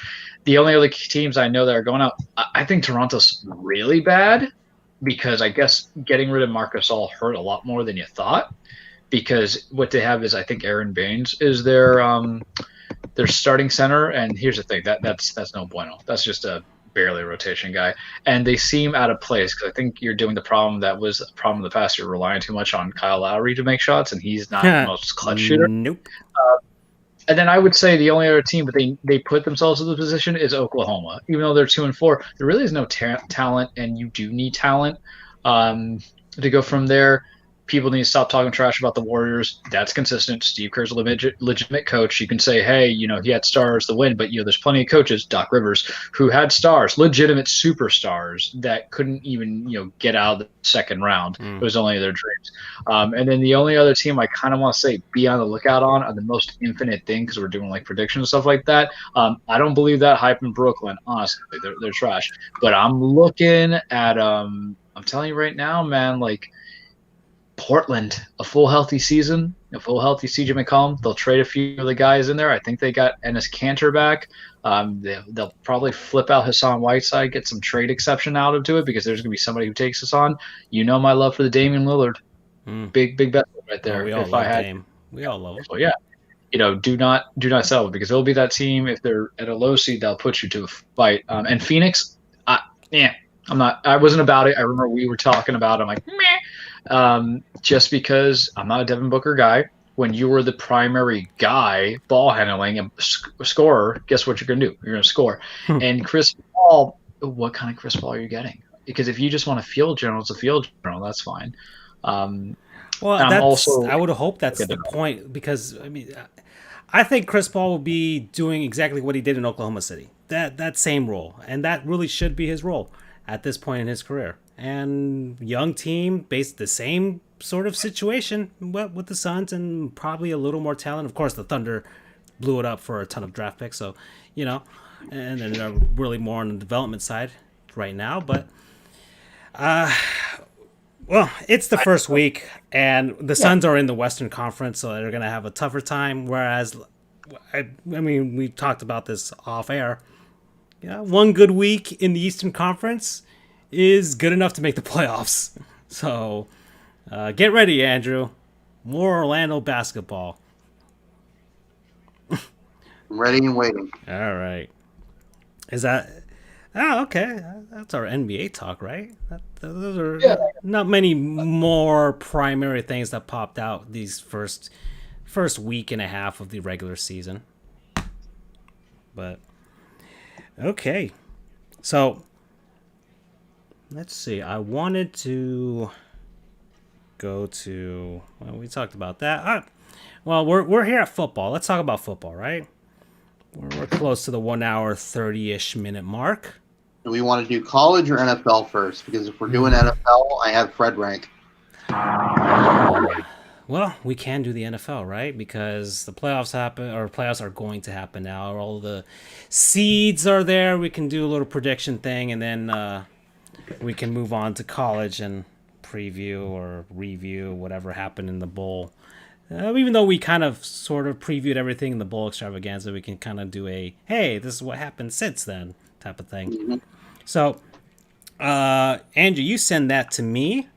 Charles, fantasy update. Let's do it. Let's do the fantasy update. All right, who are getting the final besos and kisses on the lips? Well, I finished in third in my Yay. league, which is not half bad for my first year. Plenty of thanks to Freddie for being, the voice in my ear, helping me out all season. It was very much appreciated. Me, we gotta talk about this. So, my original name at my final bit was called Cujo, right? So that was it because I was Old Yeller and then I became Rabbit. I changed my name to the Chimpettes because my opponent in the championship game had Alvin Kamara, and he railed me like I was a Chimpette. That man put on 56 points, and because of Alvin Kamara, I could not touch it. You take away 30 of those points that Alvin Kamara got out of the 56, I would have won. But I'm just a retired cowboy coming in second place. I got $100 out of it. It was good. Mm-hmm. You know, I would love that team. You know, unfortunately, Matt Stafford getting hurt when I was starting DeAndre Swift didn't help out because he was dynamic with him out there. But, you know, the Besos just on the, Deshaun Watson, big Besos, really should be like the MVP, but we don't want to give it to a guy on a losing team. Derrick Henry, Besos. You know, David Montgomery, Besos. Justin Jefferson, even though he didn't really help me as much in the final game with 14 points, for being the final pick of the draft and being a constant starter since week 3 for me, big Besos. Baltimore Ravens defense, you kind of get some of the Besos. You didn't blow up. Those are the guys who are, consistently there. Mind you, defenses is when you play matchups. I feel like there's one other person that I'm missing on. It's not DeAndre. Darren Waller. How could I forget? Baby, you were my favorite draft pick. You are the wall. And even though I'm riding off in sunset knowing I'm a retired guy, it lets everybody know, don't cross the wall. I hope you were picked every round of the first round. And then, there we go from there. Dude had himself a year. A year. 1,100 yards, 9-10 touchdowns, 100 and something catches. Really just kind of, revolutionizing, what that position can do. Even though Travis Kelce, wasn't like that dependable to a team the way that Oakland was. Because if Kelce's having a bad game, well, there's all these other weapons that they can have in Kansas City. For them in Oakland, man, if he wasn't there because Henry Ruggs didn't do it, Braylon Edwards didn't do it. Who was Derek Carr going to throw to? Yeah. So, big ups on you, Darren Waller. We love you. All right. And Andrew has sent me Fred rank. So I would assume this is the final one of the regular season. Freddie has the New Orleans Saints as the number 1 seed here, followed by the Buffalo Bills, and I have already accepted our Buffalo Bill overlords already in the AFC East. The Kansas City Chiefs at number 3, the Green Bay Packers, who I would assume Charles still doesn't believe in, at number 4. The Tampa Bay Buccaneers at number 5. The Seattle Seahawks at number 6. The Los Angeles Rams of Los Angeles at number 7. The Baltimore Ravens at number 8. The Pittsburgh Steelers, who are a god-awful team, are at number 9. And Charles's Titans at number 10. And the Colts at number 11. And then the other playoff teams, the Bears are at number 14. The Browns are at number 17. And the football team is at number 21. And my beloved Dolphins finish at number 12 and are not in the playoffs because 2020 wasn't fair for the Dolphins. At least I was happy about the Marlins in the Heat, and don't talk to me about the Panthers and the Seminoles. Don't talk to me about them either. All right, so there you go. And the Jaguars win the Tank Bowl. Everybody, Woo! Adam Gase is unemployed. So yay! Oh man. Boy, oh boy. All right, so the playoffs are gonna start. Gosh, man, this is kind of exciting. I will be cheering hard for your Titans, Charles, because I like me Ryan Tannehill. I love the bro love he and Derrick Henry are having right now. They tweeted at each other today. It was sweet. It was so sweet, so wholesome. You just love it. You just love it. All right. Oh man. I'm just Freddie, the Adam Gase eyes. I don't even have to put on the GIF. We all know what the GIF looks like with the Adam Gase eyes. Yeah. Charles, how do you feel your Titans are going to fare? I know that you wanted them to not win the division. Yep, because how do I want to say this nicely? Sometimes you got to pick that poison. And Baltimore's too hot right now. They realize the team that they have to be. Because you're going to be running with J.K. Dobbins, who has shown the hell up. You're going to be running with Lamar Jackson, who's shown the hell up. They understand that it's about getting easy touchdowns. It's about, just scoring when you have to score and then hitting people in the mouth and being versatile. I know we have suspect corners. That's always the problem. But and this is just me, and apparently I'm the only person there, but Buffalo and Josh Allen tend to melt a little bit. And we played them. They played Kansas City. They lost, all this other stuff. I think we matched up better with Buffalo because you don't have a run game. Zach Moss is not going to put terror in my heart, except for being a goal line back. Devin Singletary, I love him. I drafted him in one of my other leagues. Is not going to put that terror. And then it's just really going to be the Josh Allen stuff. So, okay, you have Stephon Diggs, who's a beast. Fantastic. You have Gabe Davis. Just don't let up a bomb. Plain simple. Oh, he torched the Dolphins, man. He torched the Dolphins out of the game. All right. Yeah. Screw UCF. Yeah, I mean, there. Right. But yeah, they got Cole Beasley and John Brown, who both are kind of injured. So I'm like, this is opportunistic. And I think we could punch him in the mouth a little bit. Are we built to win shootouts? We can score points, but it just depends on the game that Mike Vrabel wants to kind of put in because it's either going to be that kind of like shootout punch in the mouth game because that's the problem when you have a bad defense like us with no pass rushing whatsoever except for Simmons maybe as a big man. But, because Vic Beasley didn't pan out, Clowney didn't pan out. We have nobody kind of rush that guy. So if you just know to cover who you have to cover, it's fine. Clowney was on your team, dear Lord. Yeah, we everybody forgot, right? But it's concerning. But if you know that they're just going to try to pass a lot and then run sparingly, that's an advantage, I would say, compared to, are you going to be able to contain a mobile quarterback? Are you going to be able to contain a running back who is a rookie who is finding his group? And I understand what you're saying, folks. You're saying, well, Charles, but you beat them twice within a calendar year. And I would say, and? Because that means nothing. I mean, the only thing that you would hope for is that the weather's kind of funky and that Lamar has the yips. But if he keeps getting, if he gets out of pocket, doesn't get hit. Maybe not the yips. Maybe something a little more, maybe some more bowel movements for sure. Yeah, right. The cramps coming in. But here's the thing. Is Josh Allen really that scary, or is Josh Allen a beneficiary of having a better system, better players, and then foremost is he just the best quarterback Buffalo has had, and that's whatever there? Are they legitimate? I can't say so. Okay, so you won a division title. Fantastic.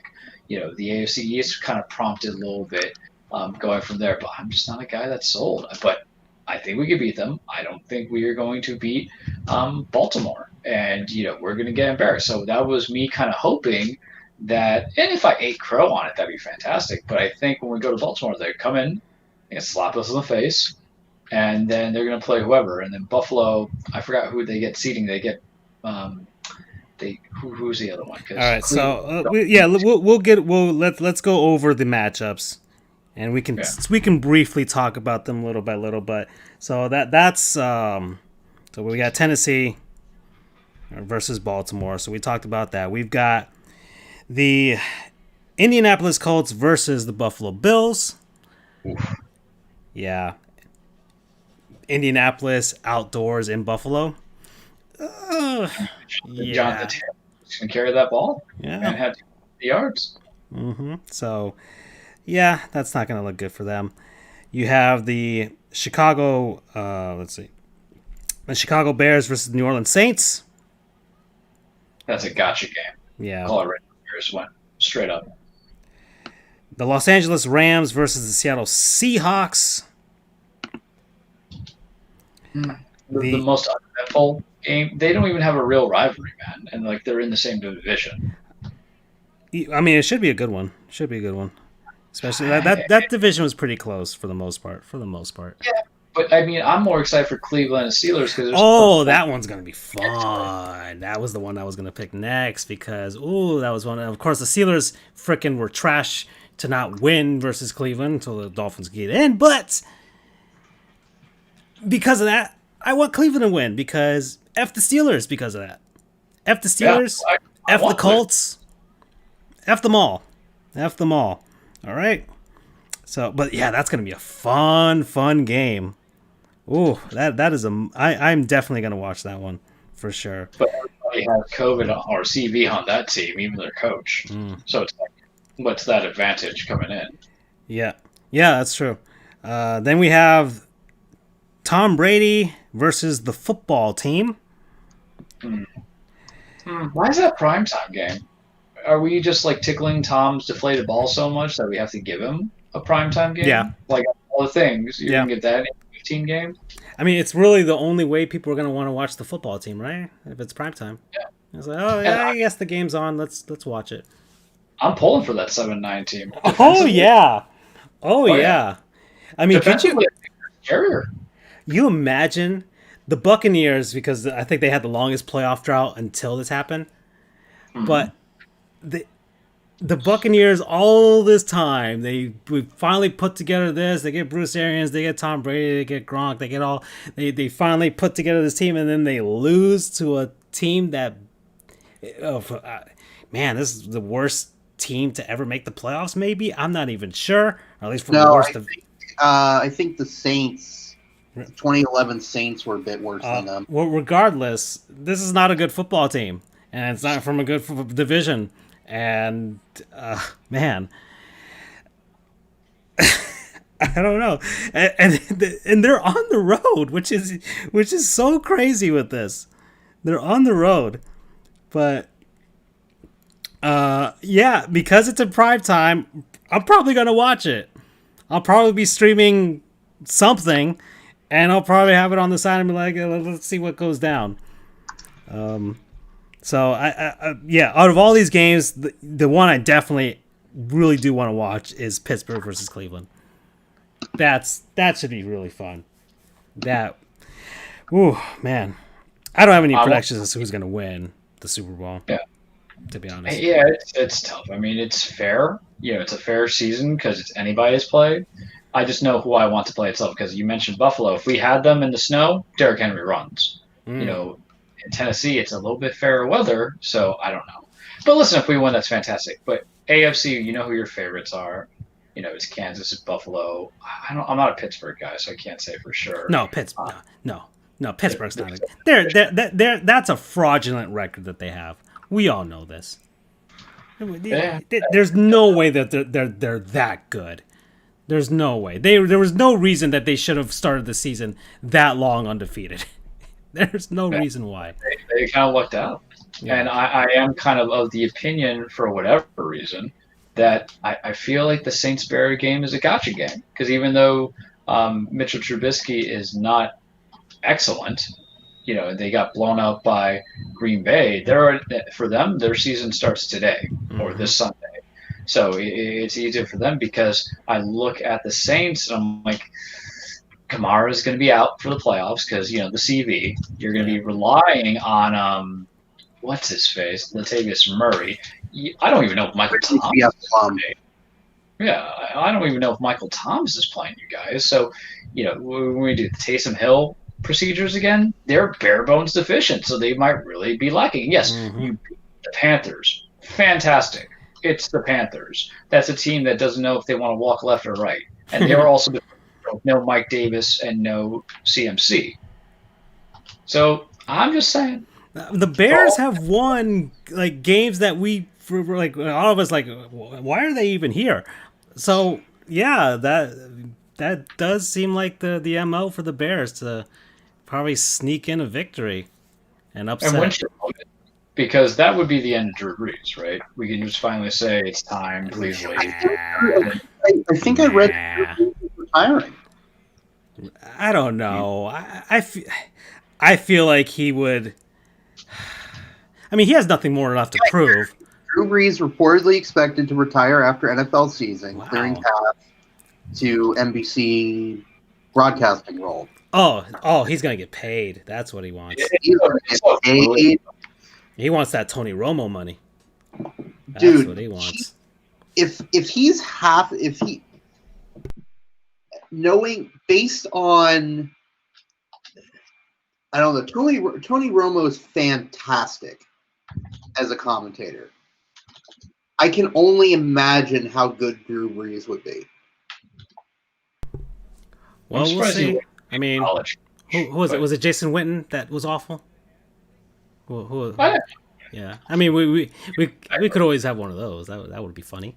But yeah, no, for sure. Hey, Drew, if you need a little holdover between the end of this year and when you start your NBC gig, we're open. We'd love to have you on the show. Yeah, for sure. We'll add you to the Facebook group, and you can harness your craft here, for sure. You can deal with the technical difficulties.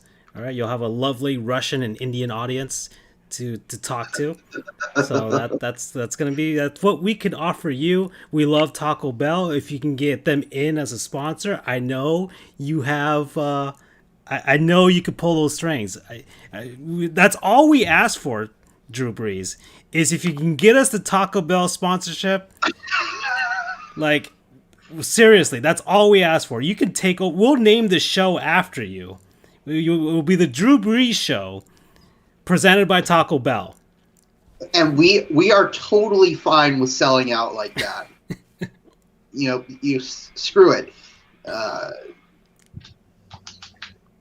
You can call it the Drew Brees Show, sponsored by Taco Bell. We can call it the Taco Bell Show, sponsored by Drew Brees. We're going to call it Taco Brees Grande. Oh. Yes. Okay. Ooh, man. All right. Let's. So that's the NFL. Let's move on to college now. All right, my turn. Yes, indeed. So, Andrew, we had our bowl extravaganza prior to Christmas. That was fun. Glad you got a ton of people to join us for the show. Not gonna lie. It was a lot of fun. Yeah, it was. I'm like, man, I don't even know how everything didn't fall apart with all those people on the show, but it somehow everything held together. The duct tape and the glue held the show together. And, well, ever since then, we've had bowl games, of course, cancellations and whatnot, and all this thing about whether teams are motivated to play against each other, and Dan Mullen with 4,000 excuses for why the Gators don't suck, but they do. So they got the living shit kicked out of them. Oh, man. It was amazing. I orgasmed. That was, oh, man. I was, oh boy, I was lathering myself in gravy after that one. Well, any bowl games that stood out to you or to anybody else? I mean, I told you the ones that I saw, which were the only two. Well, I mean, the one that stood out to me the most, well, I have a few. How about the fisticuffs with Mississippi State? Come on now. First off, college football playoff committee, fuck you. And I am giving a middle finger right now. That's on brand. Because the most watched of the New Year's Six games, surprise, surprise, was the one involving Cincinnati. Oh, I'm disappointed with Cincinnati, by the way. And I'll get to that in a second. Oh, okay. But all this bullshit about G5 team, a non-autonomous 5 team. I know it's wordy. That's a weird new PC term, huh? But it's the more accurate term. Yeah. Because they're the other conferences, they're actually just called the Autonomous 5 because they can do whatever the hell they want. But saying Power 5 makes it seem more like whatever. Just for ease, I'll call it G5, but I submit my objection to that term, but I digress. All this shit about they can't hang with the big boys, there'll be no ratings. Bullshit. Look what happened to Clemson man. Sugar Bowl. When we get to our Goof Awards, oh boy, Davo. They got the living daylights kicked out of them, and I loved every second of it. The score was not nearly as made it look a lot closer than it actually was, and the score made it look pretty good, relatively speaking. Not even close. I watched that game while I was modding and dealing with the hordes of people that were just going insane. By the way, yes, it was targeting. I don't care what anyone says. That was targeting. He deserved to be ejected. And if anyone watching the game, they'll know exactly what you're referring to. I get it, BU, but just go along with my rant. I appreciate the distinction. Skalski, yep. Skalski, who's a defense player, I think a line. Oh, let's throw a hockey thing in there. Basically did a spear on Justin Fields, except his head went into his ribs. That's the best way I can describe it. Charles, you probably have the imagery of what I'm talking about right now. Oh, I watched. We're not at the cage yet, so. Yeah, but I watched. I don't even think that's a spear. I think that was a mating call. You just kind of out in the wild. But it's like it's time. That targeting call is as much as to protect Fields, which he probably broke a rib on that or something because he was not the same after that. He couldn't even get on a freaking exercise bike. So, and apparently they shot him up with painkillers or something. I don't know. Cortisones and probably cortisone, all that jazz. I wholly disagree with Ryan Day, the head coach. Well, I certainly bother with the rule book to you. You know me. He left him out for the entire game, even when the game was 2-3 possessions clear.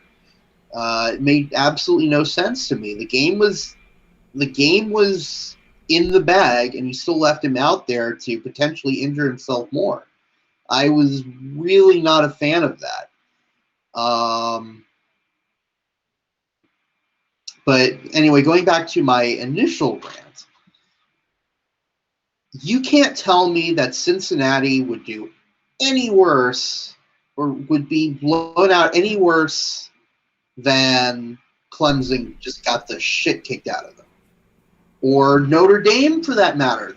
The score made Notre Dame look a lot better than they really were. Alabama took it easy on them. If they wanted to, they could have put up 40-plus points, but instead they held themselves in check to a mere, I think, 31 points or something. Mm-hmm. Uh, But going back to the actual Cincinnati game, they should have won that game. oh, I'm disappointed with them. I am. That is solely You on you Luke's. blew it. You frickin' blew it. I was just getting to that, BU. At the time I was angry with Fickle, Cincinnati's head coach, because he did a pass play on 3rd and short. But upon further review, I'm not sure if it's on Fickle for not telling the quarterback, or the quarterback not just getting a little bit too jumpy. But they left like 12. They left like 22 seconds on the clock. They didn't burn the whole game clock down before snapping the ball. Those 22 seconds won the game for Georgia. Basically, they had I think that would have cut their time in half, maybe more. And then, so if they did the 20, if they ate off those 22 seconds, or let's say 20 seconds, or 18 seconds, because you want to be a little bit conservative and leave like 2 seconds on the play clock so you don't get a delay of game, just to be safe. So let's say 18 to 20, let's say 20 seconds. So you eat up those 20 seconds, and then you run the ball as opposed to a pass play on 3rd down. If you do all of that, you win. Mm-hmm. Because the pass went incomplete, which stops the clock. The worst thing that could have happened, the worst thing that could have happened, is what did happen. Is they get stopped short. It's 4th down, so they have to punt. But you can burn off another 40 seconds getting ready for the punt, putting them at worst at their 20-yard line if it goes out of bounds for a touchback. That's at worst. And then best case scenario, you get a first, and they have no timeouts, bear in mind. Georgia had run out of timeouts. So there's nothing they can do. So I guess I'm a semi-expert in college football, but certainly not in game plan and whatnot. Even I knew that if you'd done just one of those two things, even if you burn the clock, and that's a terrible move. Even if you even if you leave those precious seconds on the clock like that, you are still not completely screwed. If you do that run play, that burns 40-something seconds off the clock at worst. But instead, they leave those 20 seconds on the clock, and they threw an incomplete pass. They blew it. Listen, I don't like to say, we should have won that game, because you never know. If you should have won the game, you should have won the game. You, as cliche as it sounds, you play every single second. There's no moral victories for winning 59 minutes and 30 seconds of the game. You have to be on top when those 60 minutes are over. Cincinnati should have won that game.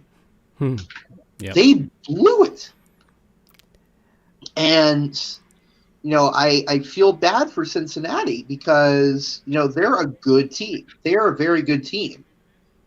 But their loss gives more ammunition to the anti-G5 people, because it's like, oh, you see, they can't hang with the big boys, all that bullshit. And that's not true. It's the exact opposite. The G5s are now, I think, batting .500 against the Power 5 teams in these New Year's Six Bowls. I think they're 3 for 3. Houston won, UCF won. BU, I know, but this is the same conference that said that Auburn wasn't motivated when they were playing UCF in 2017. Believe me, the logical thing is to say, since he was legit, but they will find any excuse to discount a group of 5 teams. We all know which conference that is. It's the SEC. It's all those. They're the worst. They are the worst. All right. Which, by the way, Sooner fans, thank you from the bottom of my heart. Oh yeah. When Florida was getting curb stomped, I guess they got run over by the Sooner Schooner. But Andrew, that wasn't the 2020 UF team, according to Dan Mullen. That wasn't the same team. That was the 2021 team. So Florida has amazingly started off the year 0-1. Unbelievable. That's crazy. And BU, I hope you understand what I mean. I'm not saying I'm speaking as a Power 5 fanatic who, like I said, will find any excuse to discount the group of 5.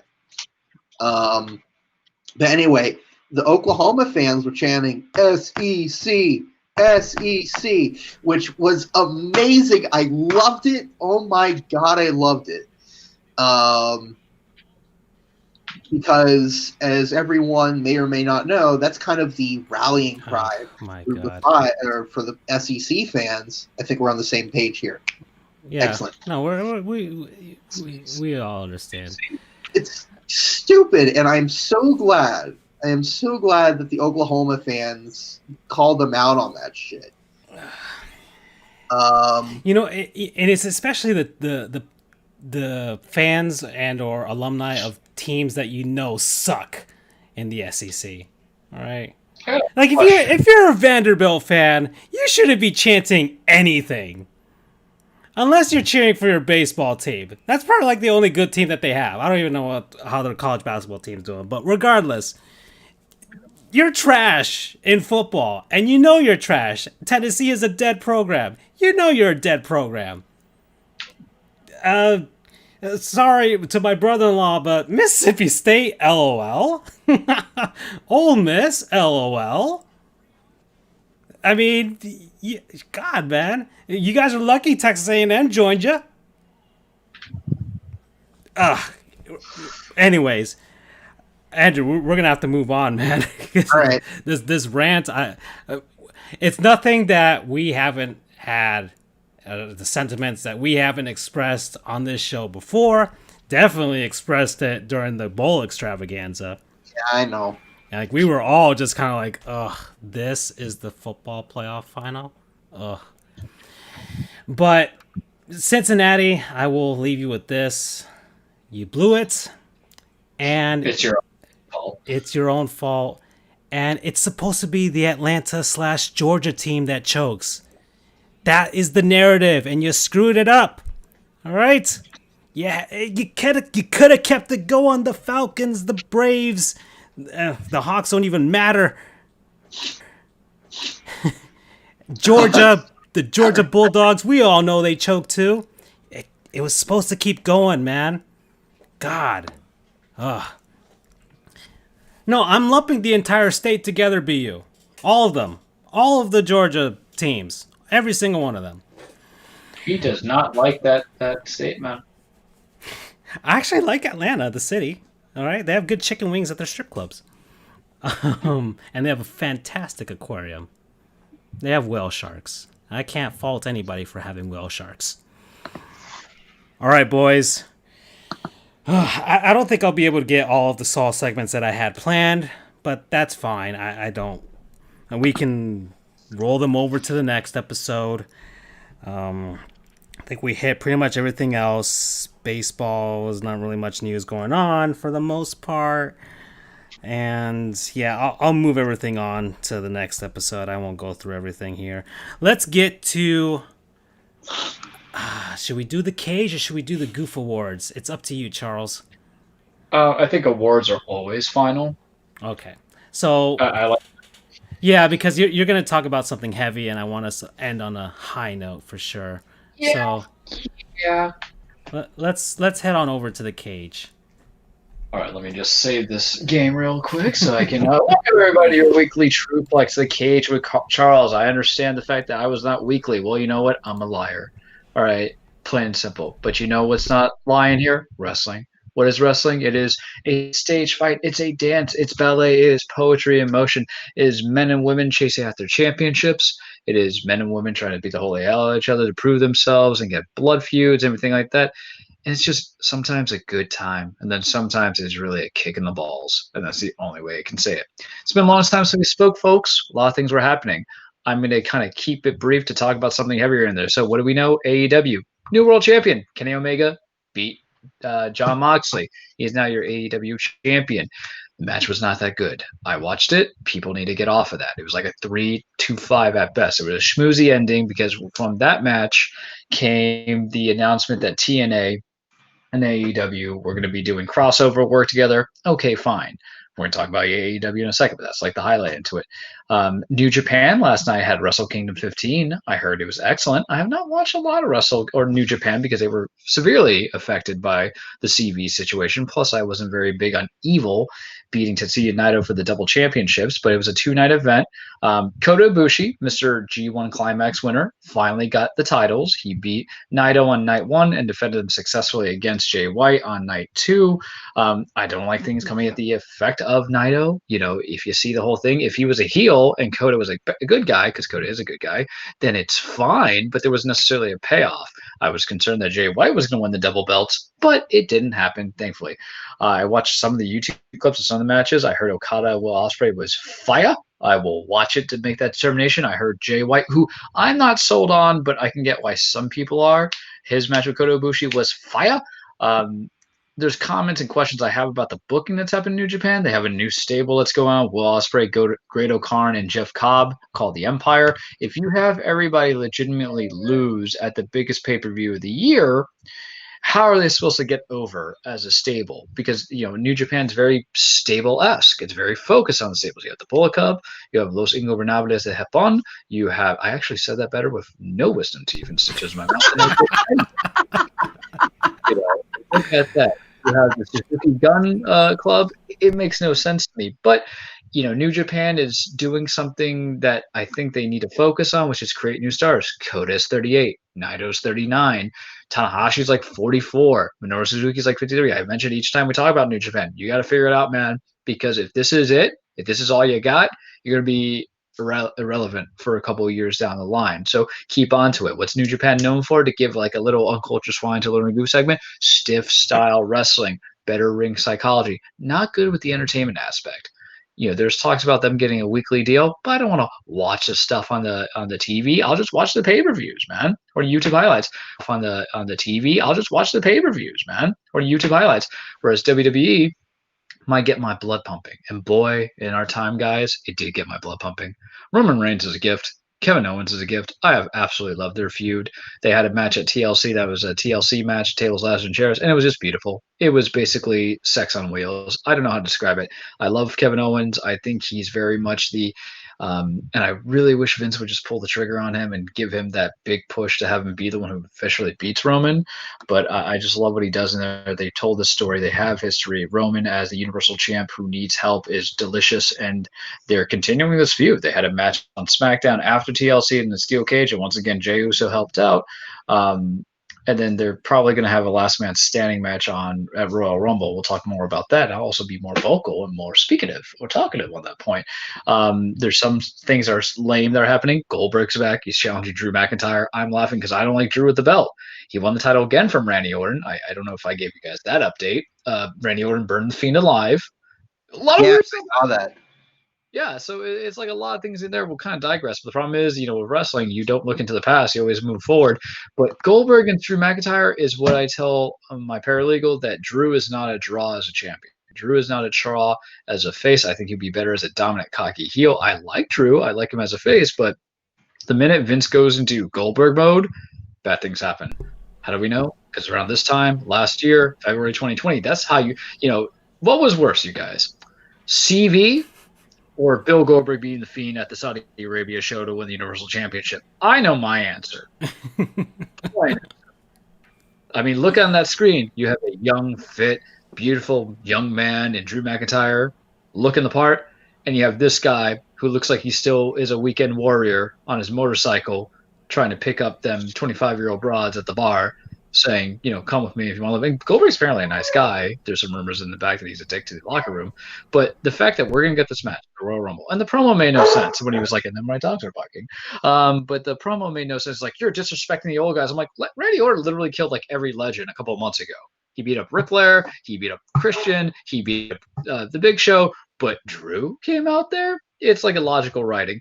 But every time Vince panics, he goes, legend, because Vince needs to create new stars. The problem is the guys that could be the new stars are not guys that he likes. They're guys that Triple H likes. And what do we know? Just because you're dating my daughter and you're married to the family doesn't mean you have common sense. NXT's been good. Tomorrow night is New Year's Evil. Kyle O'Reilly versus Finn Balor Part 2. That was my match of the year. I'll give you guys a more complete list that's going on there. But it's a lot of excitement coming into it. TLC was fine. I liked it. Royal Rumbles in a couple of weeks. I don't think we missed out any other pay-per-views. AEW did some weird stuff. New Japan and Wrestle Kingdom. But what is wrestling, folks? It's a community. It brings a lot of people. It brings in weird lawyers with no teeth trying to talk on a podcast. It brings apart, the people who basically are just kind of blue collar working. It brings apart young kids who have the same attention span and IQ of the said lawyer. It brings apart a lot of people, men and women, kids who enjoy it for the merchandise, for the storyline, for the juicy soap opera dramas, for the BSing on the internet community. Because if you thought Heat fans were bad after losing a couple of games, you should really see how the internet community is for wrestling. There's also a community of wrestlers, of people that you root behind, that you go and support. And then what happened last week, and I was just despondent, was I find out that Brody Lee, Luke Harper in WWE, real name John Huber, died. I was hanging out. I got a text message from my friend saying, hey, Brody died. I'm like, what? I go onto my site, I say, Brody Lee dies or whatever.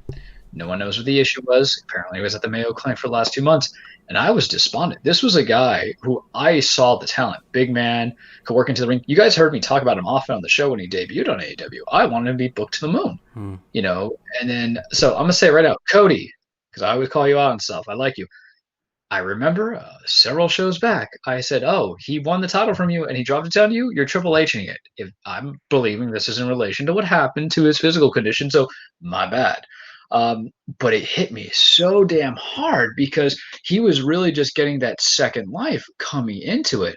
I think the equivalent for how I would feel is when Jose Fernandez died for the Miami Marlins. It just hit, man. Yeah. And it was weird because when you really support somebody it's not like, because I hate to say it, you guys, wrestling is not real per se. There's creative people who push your thing, everything. And sports, if you get your opportunity and you crap the bed, you crap the bed.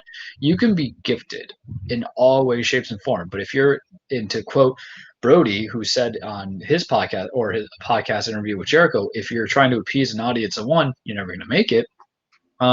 This was a guy who did in the Harper family or the Wyatt family as Luke Harper in WWE. He should have had the WrestleMania match with him, Randy, and Bray in Triple Threat. It didn't happen. Vince pulled the trigger. I don't know why.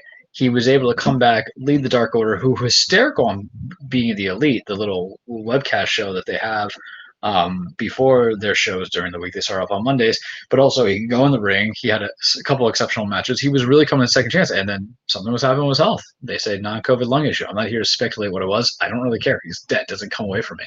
I felt bad. I felt really sad. I felt like despondent, you guys. And one of the things I did, I was like, I wasn't going to cry, but one of the things I did was I was on Twitter like every day because I follow on Twitter wrestlers. I don't really follow sports personalities. I follow like Levitard, follow you guys or whatever. Mm-hmm. But hearing these stories from all, and I'm not talking about guys who were just in WWE. It's AEW, WWE, the Indies, that were all just pouring into these positive stories. And then I was just obsessed with it. Monday Night Raw, I was like, what's the tribute going to look like? And some people gave crap on Vince for just putting a little picture of him saying John Huber and whatever, his date of birth and date of death, but not doing more to it. But you guys gotta understand, it's a business. That wasn't one of his chosen people. It's not like it was Pat Patterson who Vince over there. It was an employee, so he put his recognition. He let the wrestlers, though, do things. they, one of the things that got me up a little bit that I was not okay was Xavier Woods doing his finisher. He did his taunt and then his little discus clothesline, knocked it out. And then NXT had their thing, and then AEW was like, we're gonna do a tribute show, and I'm like, I'm not ready for this, but I'm like, I'm gonna watch every bit of it because this was a guy I personally, I don't want to say loved, but I liked all aspects of it. I would see his interviews, seem really humble. You get to know him by watching little weird stuff, not just as a wrestler, but like their interviews or stuff like that, their life afters. That tribute shit messed me up, man. Oh my god. So they had his Dark Order, his faction going in there, winning their matches, everybody stealing, doing the things. They had Little John Silver, who's like all of 5'7", very muscular dude in discus clothesline, and then we see his kid there. That's what killed me. So because we talk about family and communities, that's a child, that's his dad. His dad ain't gonna be around no more. Right? There's another child. And I remember in the interviews Huber's going and saying how he loves his kids, he wants to be a good family man. That was all out there. It wasn't wrestler first, father second. They talk about how great of a father he was. And I think I said a couple of weeks ago, the last time we did a show, what the expectations were for me to be better at what I do, or better as a person. But it's so weird that you look on the outside in and hear such positive things about somebody. You're like, maybe you go from there. This is a personality that you follow. It's a role model in the weirdest spot for a guy who dressed like a greasy person. But the tribute show was so much. Lance Archer dressed up in his Luke Harper attire. Rowan came in, who's now as Eric Redbeard in the Indies, came in unannounced to kind of help out his friends with a message. And then, they did their tribute. They did so much, but at the very end was like the old 55 by Tom Waits playing as a mixture of, and they had like Instagram photos of Huber with his family, and then even with the WWE people. So that's saying something because, Vince would do this, and the Dark Order all won. And let me tell you the difference. Put some humor in this. Tony Khan had all of Huber's, factions, Brody's faction, Dark Order win. Vince McMahon, the day Roman Reigns revealed he had cancer, everybody had Dean Ambrose turn on Seth Rollins. I would have felt that all the Dark Order would have lost if it was a WWE thing. Ha ha, I made myself laugh. It's true, though, you know it. But what killed me, his son's a little bit in the mask. The mask bit is part of his group. You'll see a couple of people with the mask there. That's his thing. They gave his kid the TNT championship that his dad won, and like, it's yours. We're retiring. This is Zion. You're the last known person who's going to have it. That was sweet. They had him interfere in the match and hit MJF in the head. I love MJF because you know what he did? He flipped the little kid off. He's a heel. He does heel things. So you know what he put on Twitter afterwards? You're like, fuck, kid. I love it. Yeah. Because Brody was a wrestler's wrestler. So don't break kayfabe. Don't do stuff like that. But what killed me, man, was Tony Khan gave his son Brody Jr. Huber's boots, and he put him in the middle of the ring, and they put the bandana on it. You guys gotta understand. Put in the boots up, man. Put it in the ring. It's done. It's over with. That I was just done. I'm a 31-year-old man, not a single lick of liquor into me, and I was like, oh god, calming it out. So wrestling is a bonding experience. Wrestling is more than a scripted fight. Wrestling at the end of the day, it's an attachment. It's a healthy attachment. It's an outlet. It's a love. It's a passion for me. And this hits me more because when you guys know when Nate dies, when Flair goes, I'm going to be sad, but Flair's like old. This is someone who was 41. I'm 31, 10 years older than me, who personally, I like to see him achieve success. I enjoyed him. I saw him live. It hits differently. You appreciate the character work because there's something about wrestling that I think I attribute, that I feel a connection to about being a lawyer. And that's the grind, and that's the struggle. Because before I could become a lawyer, I was a law student, and I had to put my nose into those books, and I had to get the grades, and I had to try to pay everything out. And then I told that wasn't enough, and then I had to go and get a bar certification. What a ripoff. What a Ponzi scheme. But I trust myself, and I said, I'm going to do it. And I'm not going to have an audience of one tell me I can't be nothing. And then I went and I got it, and I go from there. And there's something about being a wrestler who's doing wrestling at the bingo halls, wrestling in Rochester, New York, wrestling in to an audience of 10. But you know that you have to do it because you believe in yourself in that drive, and you end up getting those grades. You end up paying those loans. You end up getting that meaningless championship on the big time, and then you end up finding yourself and doing your own thing on the other big time because it's about self-worth. So I don't know, maybe that's my psychological, metaphysical, therapeutic connection to it, but that's maybe why I'm connected to it. That's why it's an attachment for me. Wrestling is great sometimes, wrestling community, and damn, wrestling can be sad.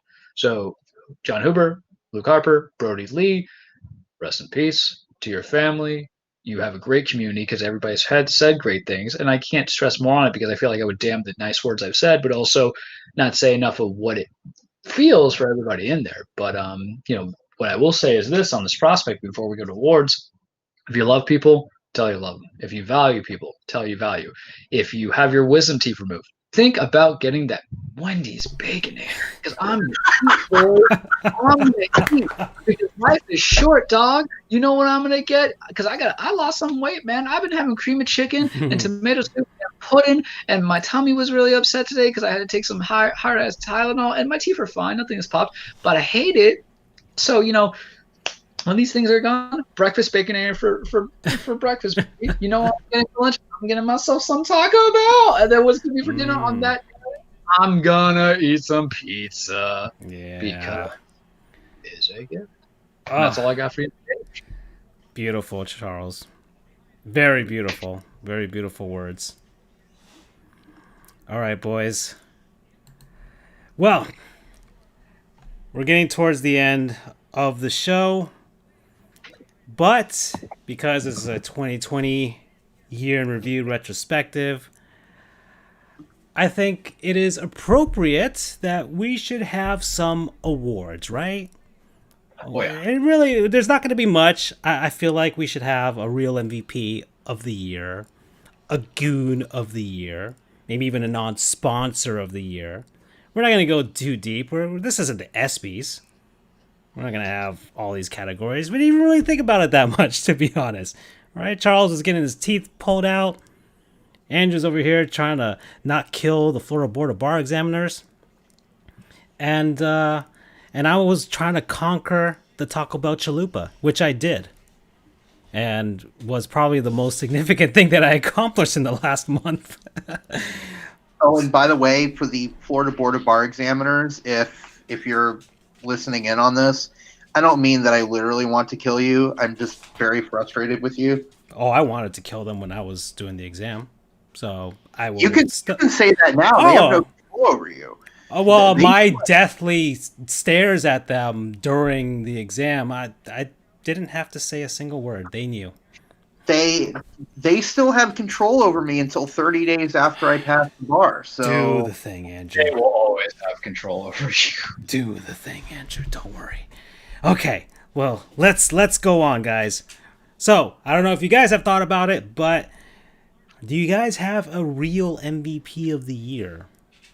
And it doesn't even have to be about sports. It can just be anything. You know where I'm going to go with this. Then go with it, Andrew. It was... for many weeks, I listed them as my real MVP. But I'm going to say it again. I'm just going to wind it up for the entire year. Frontline workers, healthcare workers, grocery store workers, restaurant workers, anyone on the front line, anyone that is an essential worker. You have kept society running for the past 9 months now. Florida's been in quarantine officially since I think April 1st, but realistically speaking, it's been about since mid-March. So we're coming up on 9 months here that we've been in quarantine, and society would have collapsed without you at this point. It would have collapsed several months ago if it wasn't for you. And we're kind of coming toward the end of the tunnel, maybe with the vaccines now here, but that's going to take a while. It's probably going to be by the summer when it's widely available. But y'all do not get enough credit, even with those 7 p.m. claps that you got. That was just lip service. I won't say any more because I could go on for 30 minutes talking about it, but you guys are truly the real MVPs of the year.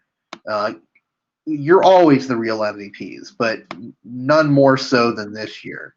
And I stopped saying that every week, unfortunately, but just remember that I haven't forgotten about you.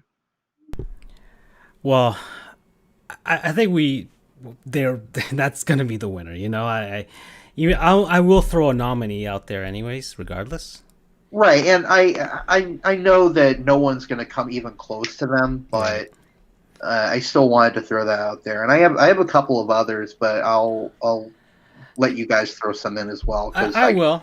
go hours with real MVPs. I mean, mine is probably going to go to the delivery workers and people that were just going out there in the world, truck drivers and the Uber Eats people, the Postmates people, the Amazon people, the people at the post office, all of those people handling all of our things while we were all stuck inside.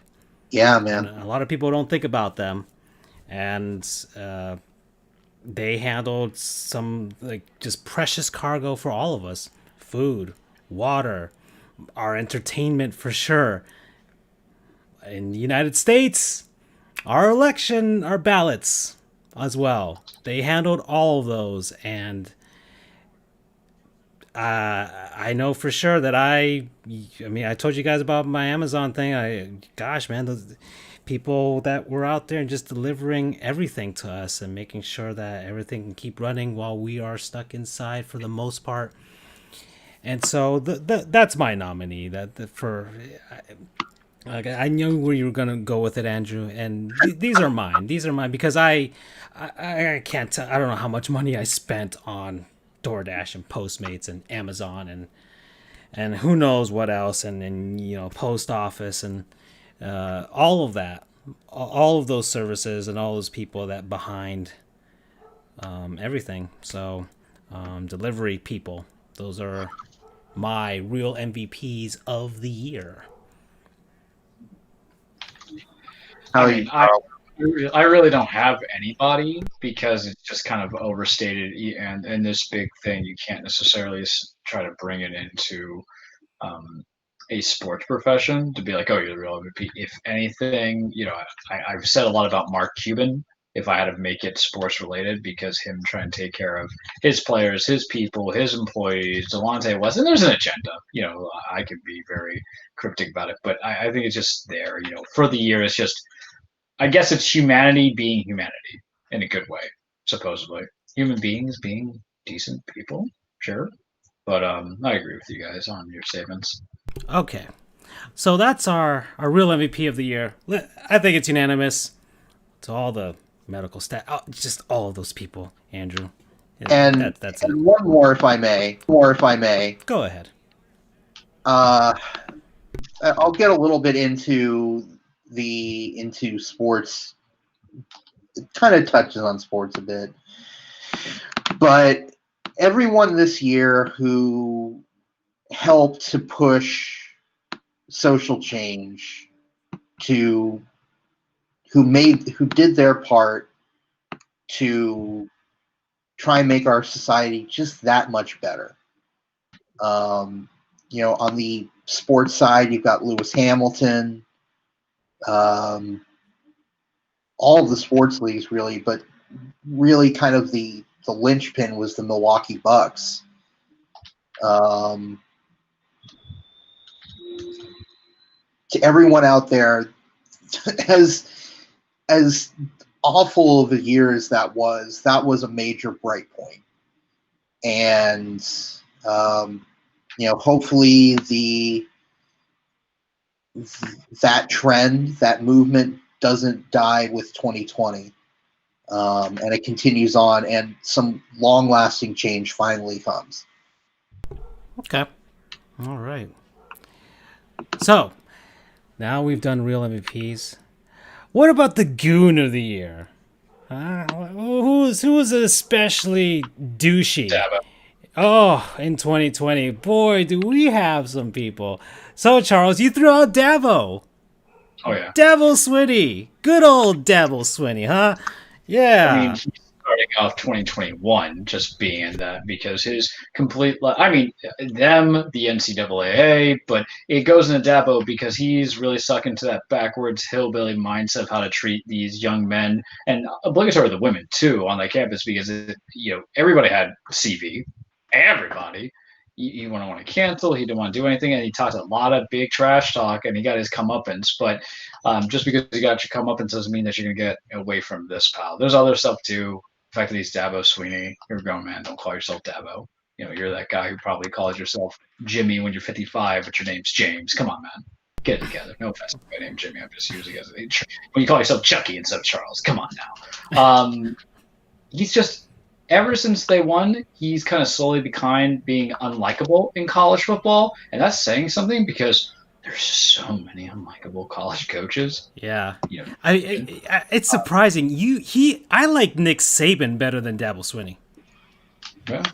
I agree with you there. I mean, Nick Saban is people hate him, kind of like Bill Belichick because he's so successful, but he seems like a good dude. I mean, look, his Husky was doing draft picks for him. Yeah, for Bill Belichick, for sure. Right. And Nick Saban has worn a Luigi hat before. That's right. There is a photo evidence of Nick Saban wearing a Luigi hat. I mean, you have to have a soul if you're doing that. I don't think Dabo Swinney has a soul.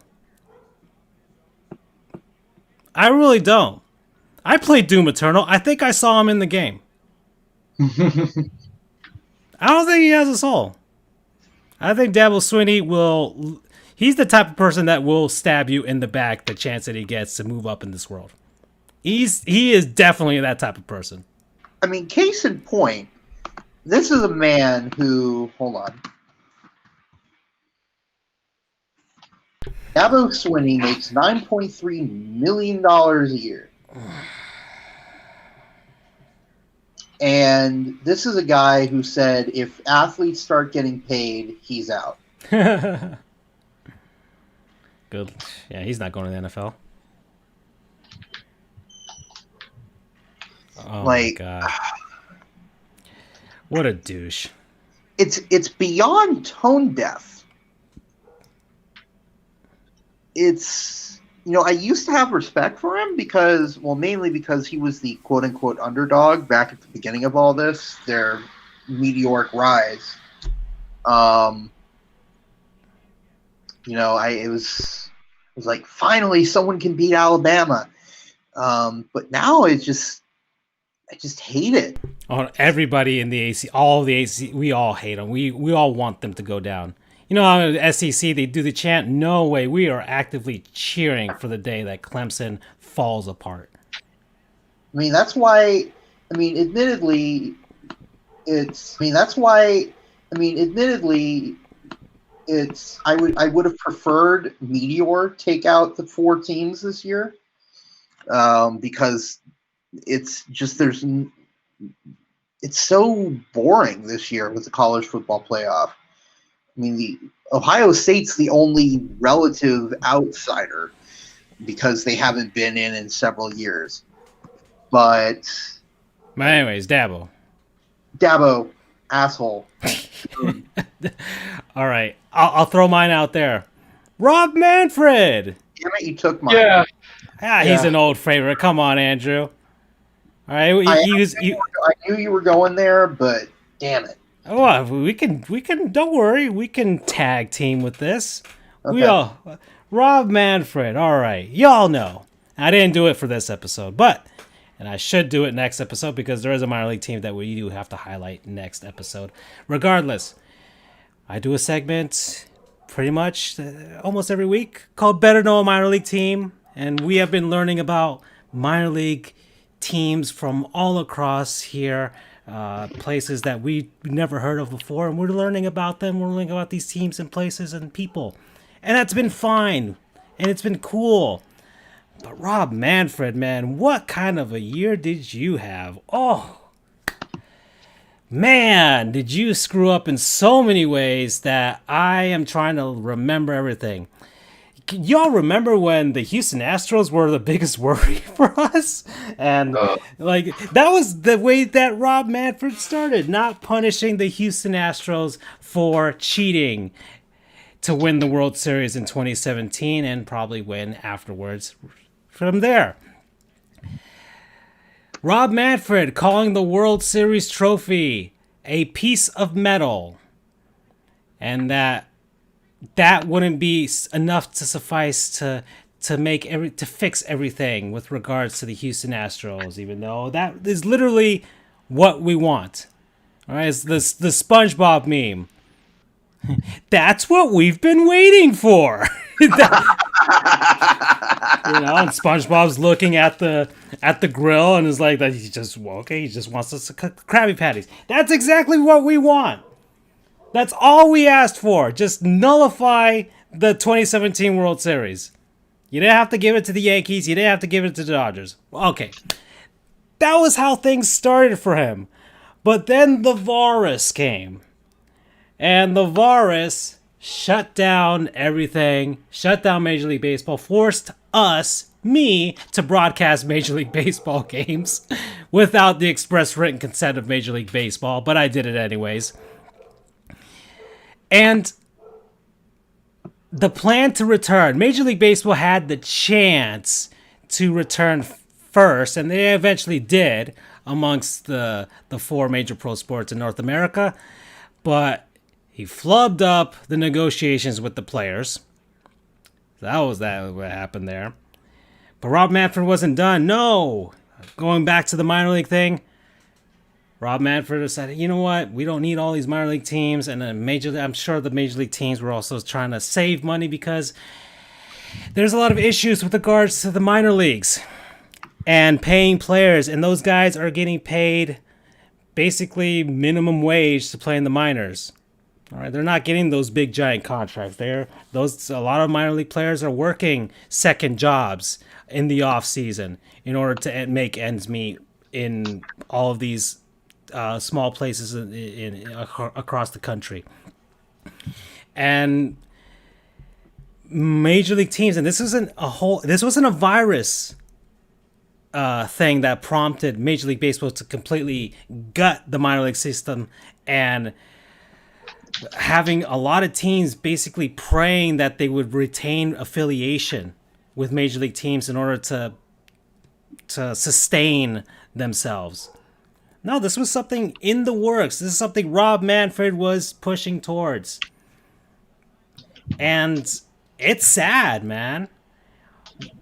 We've learned about teams on that segment, Better Know Minor League Team, for the teams that are ancient. They've been in the communities since the early 1900s, 1920s, 30s, 40s, 50s, and small communities that this is the only team that's there. They might have a college team and things like that, but it's nothing major, nothing nearby that's of the major four pro sports. These are minor league towns, but they do love their teams, and a lot of our favorite players played in these small places.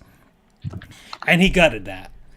So not only did a lot of people lose their jobs, the minor league teams didn't play last year because of the virus, but now a lot of people are not going to have any job because of the teams not having any affiliation, or they have to scramble to create independent leagues. And we don't know how feasible that's going to be for a lot of teams. So, Rob Manfred, man, you keep continuing to do missteps along the way. It hasn't ended.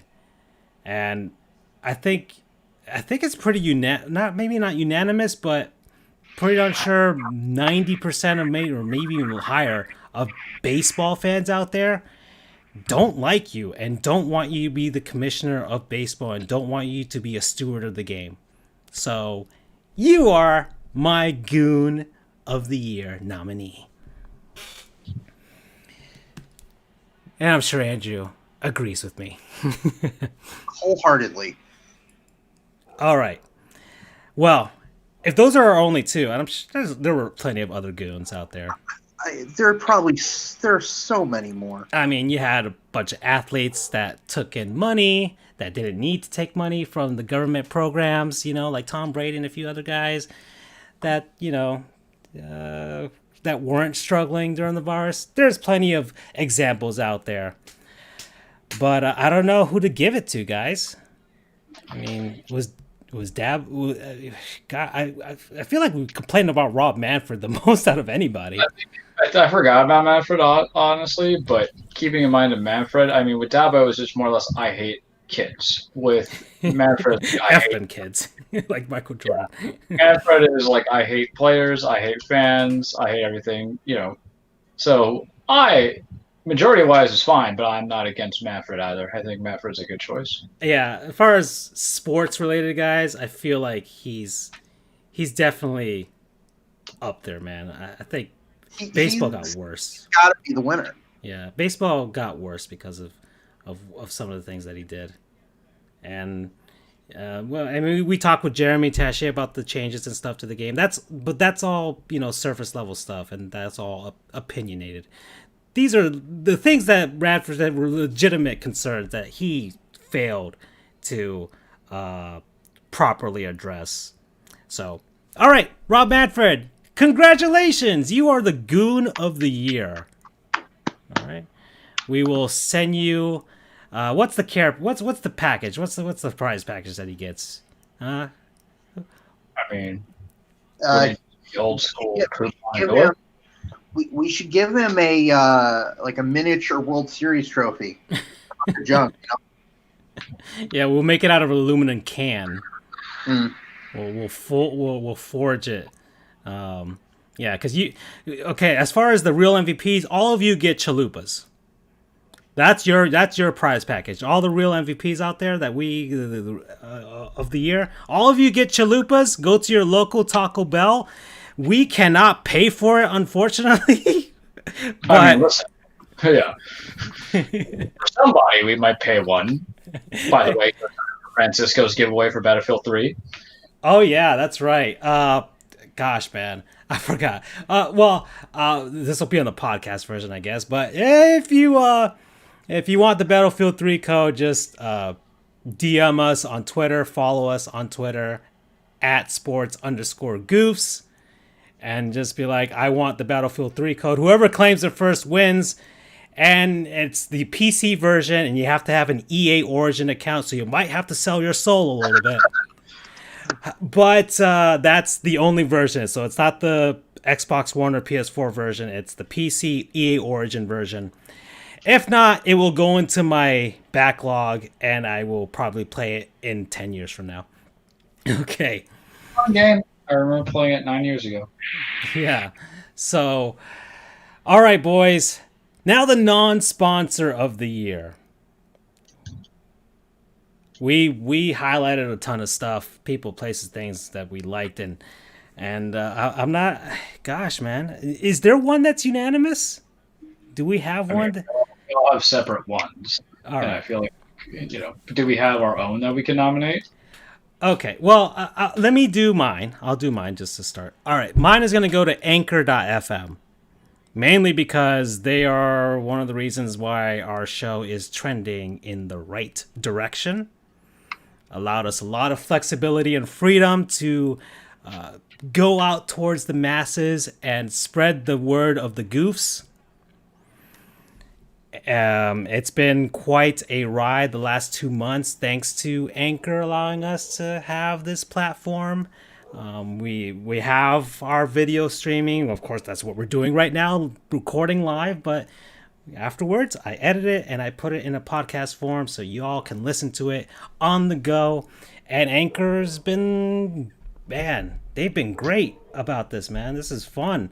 This is fun with this, and we're getting paid, and they make it easy to just spread the word of the Goofs. So, Anchor.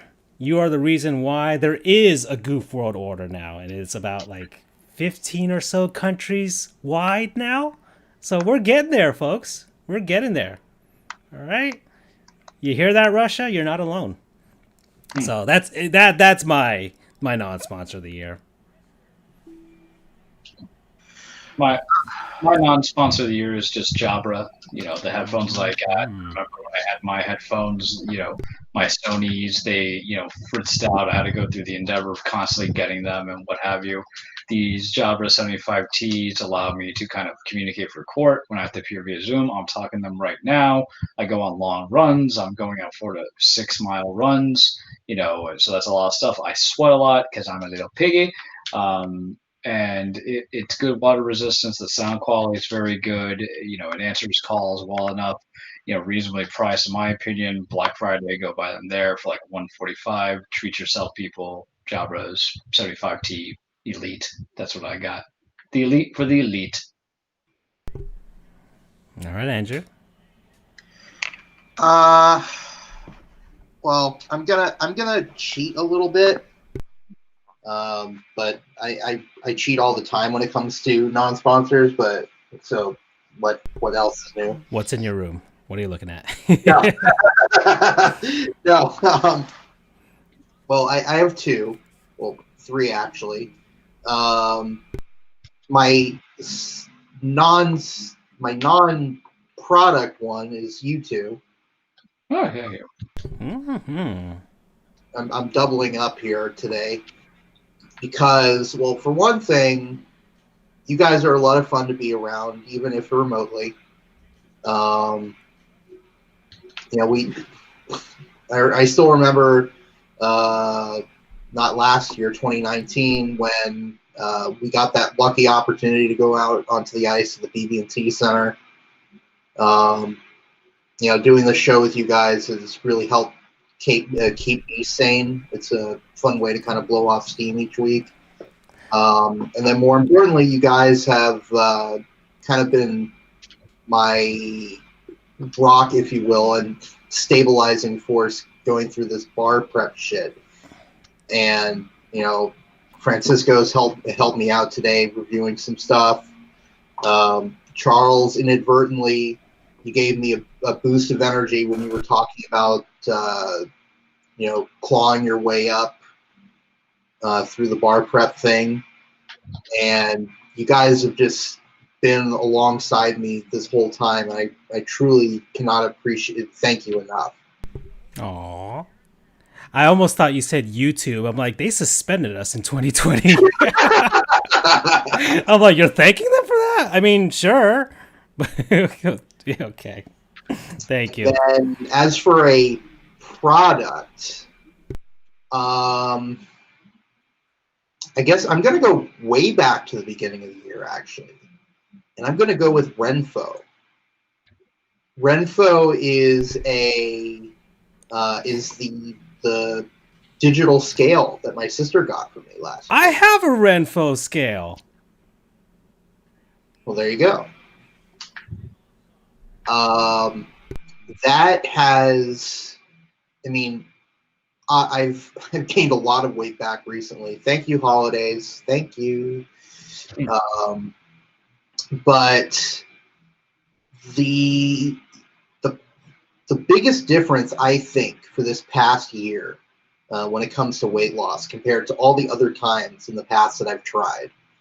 I made it to 280 once. I think I made it down 10-ish pounds back in 2018, but gained it all back immediately, basically.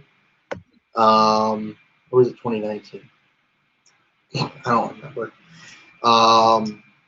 But I don't know. Something about the Renfo. Or, you know what? No. I love the Renfo, but the real MVP of my weight loss has actually been MyFitnessPal. Mm-hmm. Very good app. Now that I'm thinking about it. Very good app. Because, I tried Noom or whatever. I've tried all these things before. But for some reason, MyFitnessPal has been the one to finally help me, get on track, to keep track of things. And that, I think, has made a huge difference. So really, to, I guess, Under Armour, who runs it, MyFitnessPal. Actually, Under Armour doesn't own it anymore. Oh, really? Because I use the same app, so they announced that I think they sold it to somebody else, so they do not own it anymore.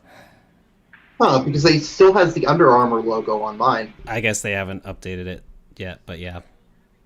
But yeah, thank you to whoever currently owns MyFitnessPal, and thank you to MyFitnessPal. You've made a huge difference in my life this year, and I can't thank you enough for it. So I know. that's, My non-sponsor is a real, tug at the heartstrings. aw. Well, we can't give it to ourselves. That'd be, all right. I You're guess saying we. it. One. Well, if we can't give it to ourselves, then we should just give it to Taco Bell. Yeah. When in doubt, just give it to Taco Bell. Yeah, Taco Bell's fine. It's fine. I mean, the individual ones get their own individual stuff. Like you get besos from me, chalupas from Francisco, and thigh hugs from Andrew because he's fire thighs. But it's whatever works to it. But we can never go wrong with Taco Bell because your boy is craving. I don't know when I'll be able to eat it. Man, that is absolute torture that you can't have solid food. I mean, this is for like the workout plan because I have not had food or alcohol in like 10 days because Christmas was hard, man, because it was just like bad eating, and then my liver's like, hey, can we talk? Like, I'm in pain right now. I'm like, but it's a celebration. Now it's just like, we're good. We're tacking on 10 more years. Okay, so BU's got an update here. So MyFitnessPal was sold in October, and it was bought by Francisco Partners. No relation to me because I do not have that kind of money, or else I would not be a lawyer right now. So, yeah, all right, it has nothing to do with me, BU. Because, yeah, all right, okay, so yeah, Taco Bell, because you have been the apple of our eye, or the tacos of our eye, for quite a while. I conquered your chalupa. I will be doing the Crunchwrap Supreme next. That's my next conquest, you guys. And still, boys, one of these days, let's push it to first week of March when I finish the fucking bar. Meet up in Boca and get ourselves some Taco Bell. Yeah. At a random joint up there. Oh, I forgot. We have an OnlyFans. Joint up there. Oh, I forgot. We have an OnlyFans. Oh, yes! That was also something we did over the last month. If you want to see video of my conquest of the Taco Bell chalupa and making it for myself, and it is on our OnlyFans account. I don't know what the minimum amount of money was that I set to, but if you are just tired of all the tits and ass on OnlyFans, you can come on over to the Sports Goofs OnlyFans and enjoy tacos. Listen, it's either that or we do a cameo. So, respect it.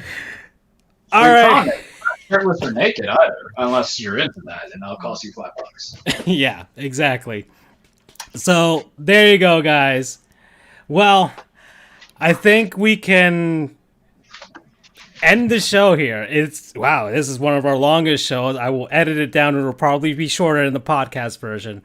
So that will be up hopefully by tomorrow morning if you are getting into this.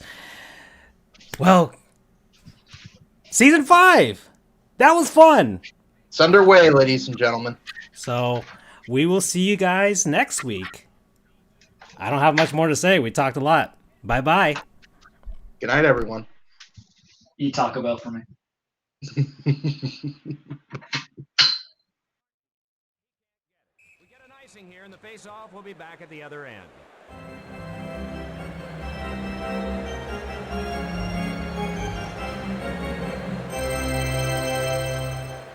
Face off to the right of the net. Moves it.